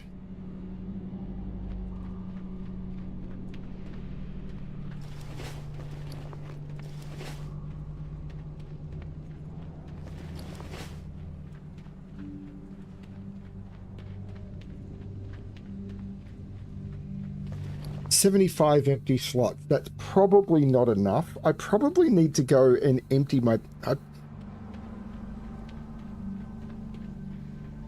I probably need to head back to Stormwind and empty my bags. I may save Coilfang for later.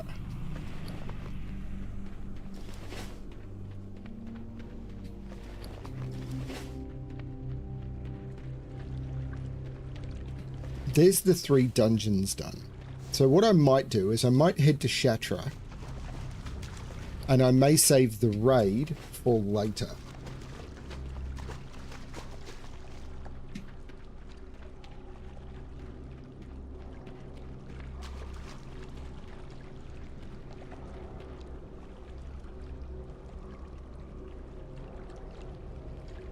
Sorry, I just got to quickly check this.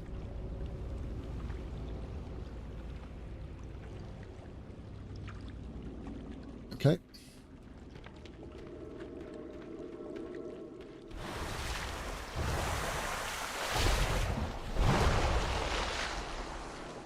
I'm awake. Perhaps we can now restore all of the desperately needed water to the land.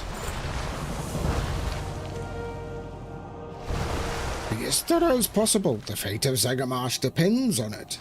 I'm glad we were able to contain this before it spread across all of Zagamash, or further. Thank you.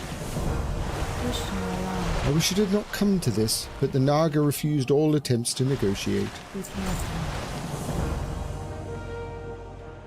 So let us path, which will take us to Telrador. Then I will fly back, fly and do the final hand in.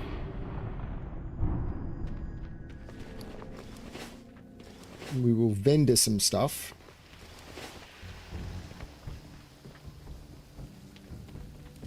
I hope you find something useful.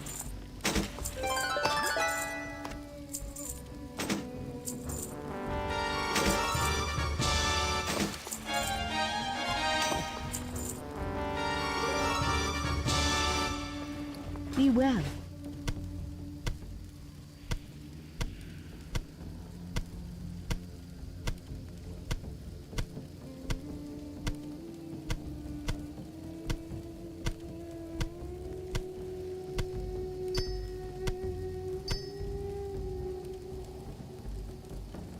Do you wish to buy?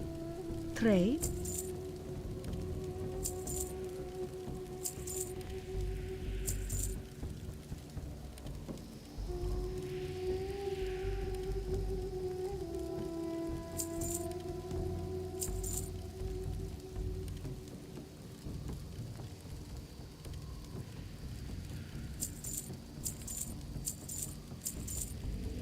Remember the lessons. Okay.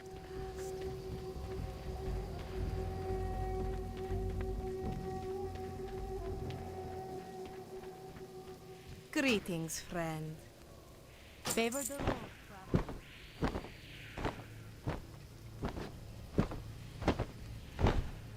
So we go hand in natural armor.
I can help you.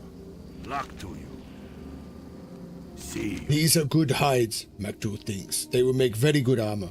Who knows, there might even be enough left over for Maktu to make some armor for the Draenei. Peace for you. Last time Maktu was out hunting hydras for hides at Serpent Lake, he was attacked by the biggest hydra he's ever seen. Maktu reached for his spear, but it was too late. He had just enough time to escape becoming hydra food. Who knows, maybe next time Maktu not be so lucky. Maktu wants to be there so there won't be a next time. Will you help Maktu get his revenge on Mragesh? Go on then.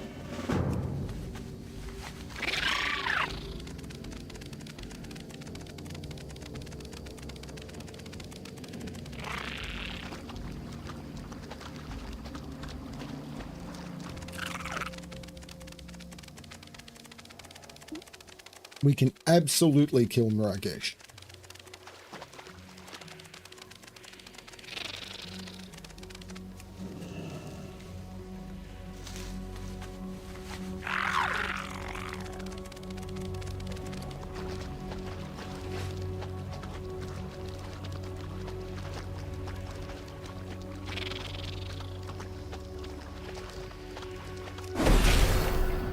Congratulations.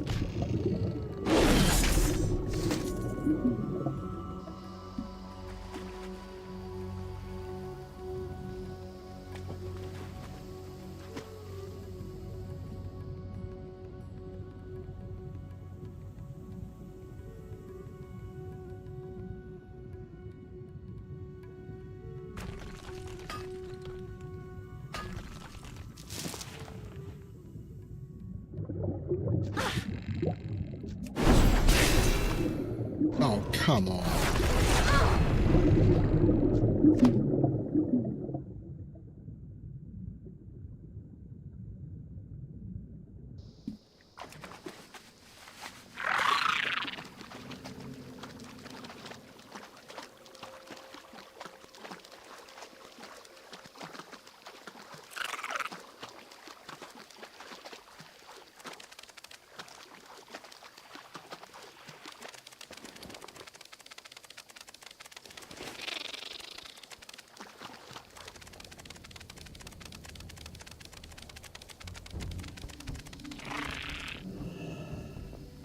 Anything you like? So long. Maktu nods approvingly.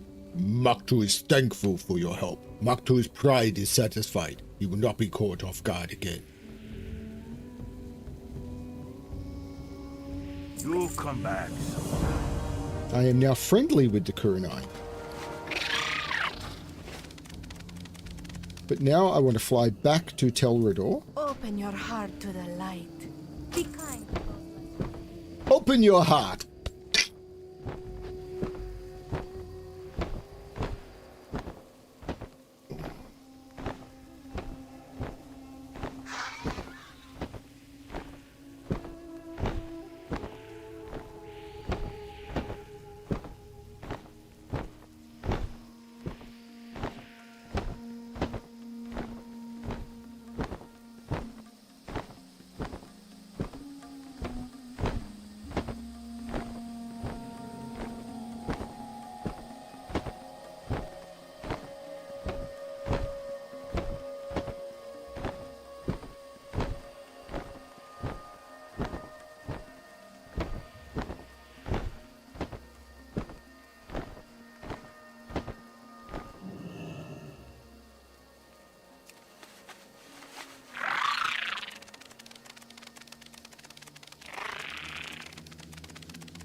And when I get to Cenarian, it will be time to change mounts. And I'm trying to decide what.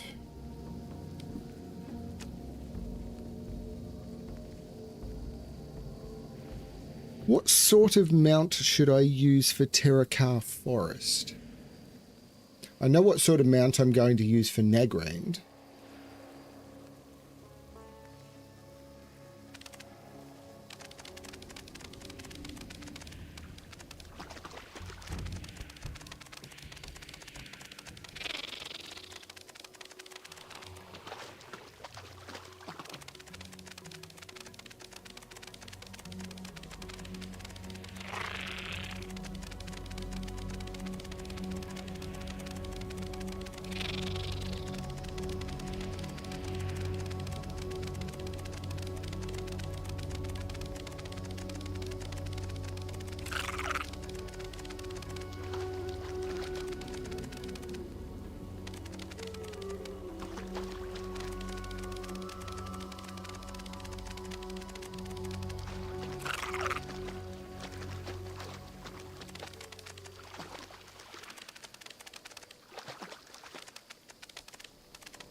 Goddess bless you.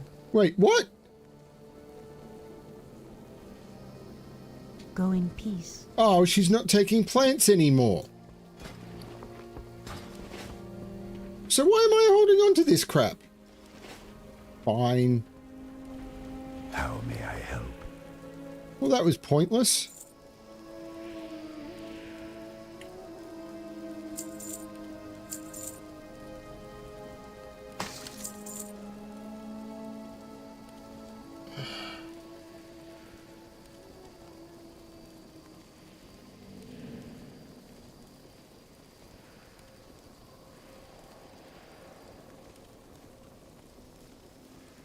I'll make that tick go green.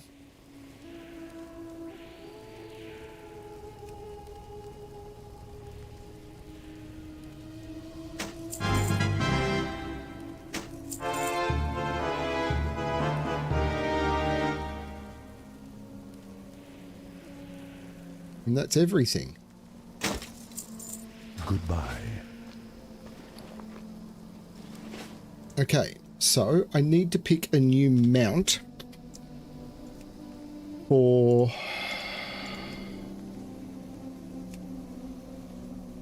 Terracar Forest. It's always tempting to default to tusks are tempting.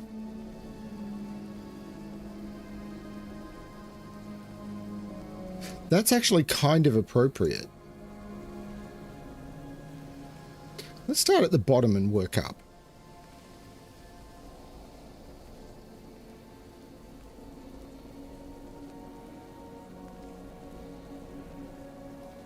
That, by the way, is going to be my mount in Nagrand.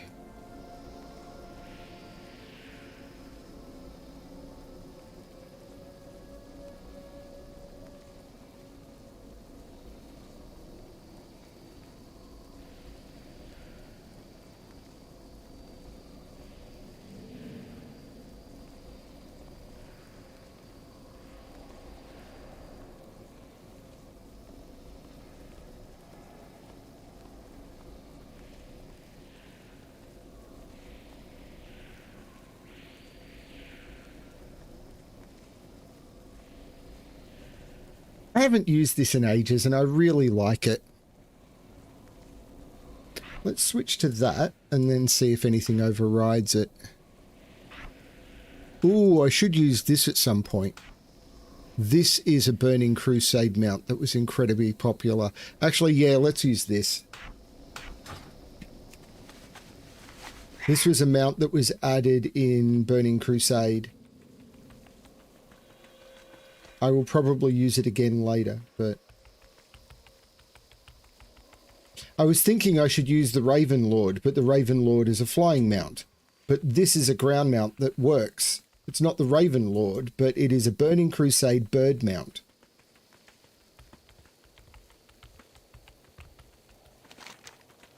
So I'm done in Zangarmarsh, except for possibly some quests that you can only get while flying and for the raid.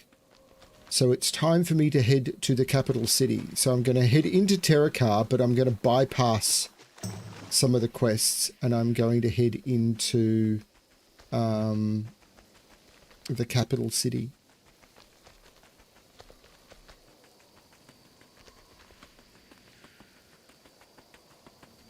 And I'm going to set my Hearthstone there. I think I'm not going to be able to immediately. I should be able to get the flight point though, because in order to set your Hearthstone there, I think you need to pick one of the two faction. You need to check whether you're going to be Scryers or Eldor. Now I'm going to go Eldor.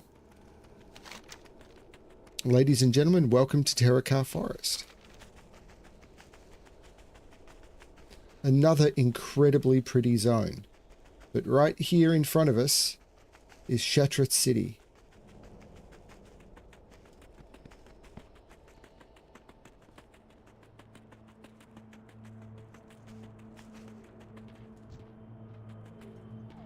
Hello. Welcome to Shattrath City, Paladin. This might be the one place in all of Outland where you'll find any semblance of safety. A group of Naru known as the Shatar drove the demons away from here. If you've never met a Naru, you ought to see a Dal inside the Terrace of Light. The leader of the Shatar is an awe-inspiring sight if I ever saw one. Sure is a change of pace from anything else in this bleak land. See you later. Congratulations.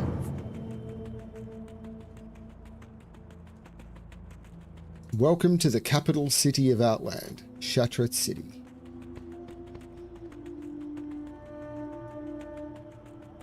A city kinda designed to fly around again, but... And there is a Naru. But not what I want to do yet. I will start Shattrath next time. What I'm looking for, that's the portal to... is this. Portal to Stormwind.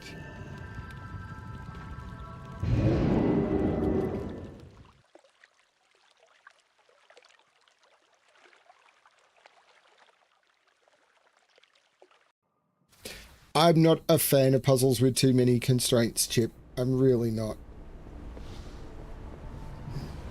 They just get unwieldy, and it's all about can you remember all the rules more than it is can you find the logic.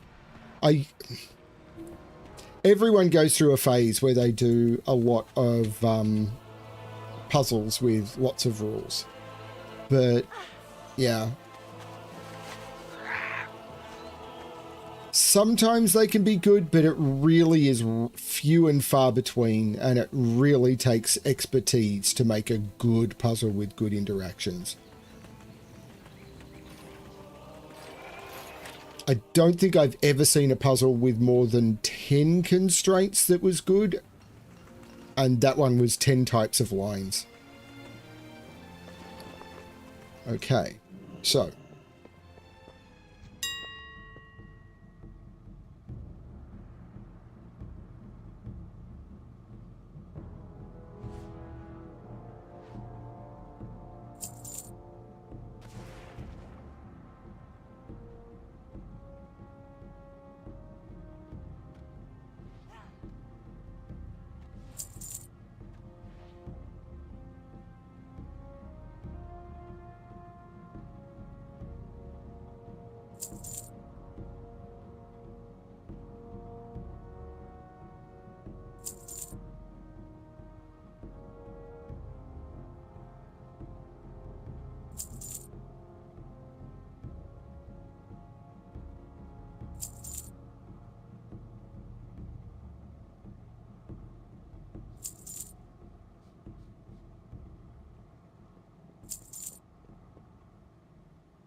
sell this stuff.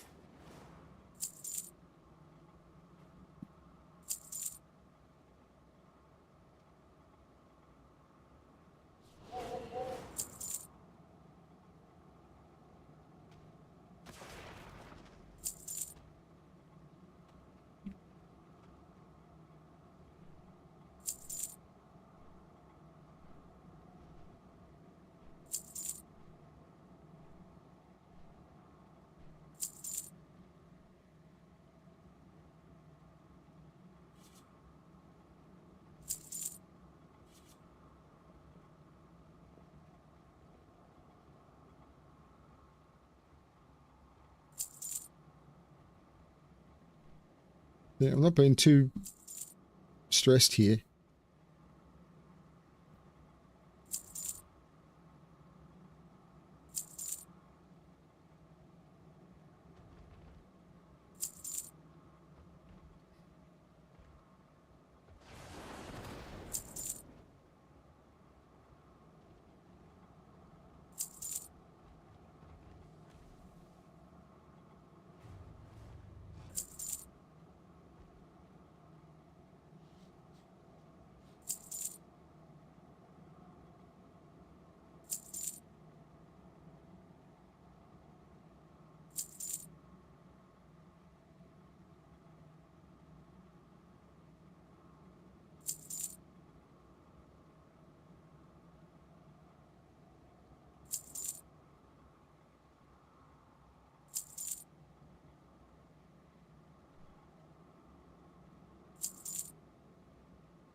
Okay.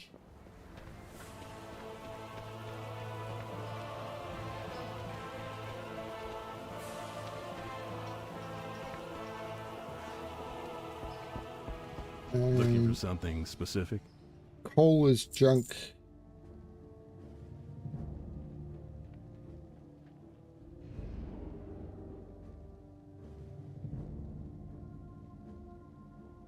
I'm going to say, no, I want the major healing potion back. I'm going to say that's junk. And that will be that. Okay.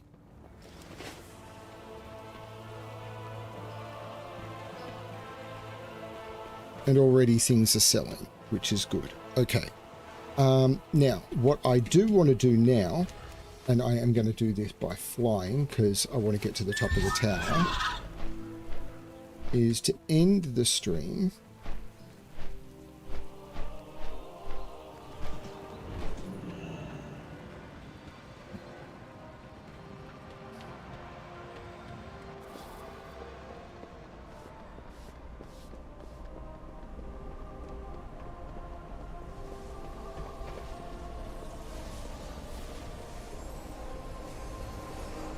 Yeah, I get it, Chip. The problem when you do that is people have the cognitive load of, I need to understand all the rules. It's perfectly fine for people who know all the rules, like really well. If you've solved hundreds of puzzles with all of those rules, you're fine. If you haven't, then the puzzle is only for people who've solved thousands of puzzles, because otherwise it's just too much to remember. You're just incredibly limiting your audience.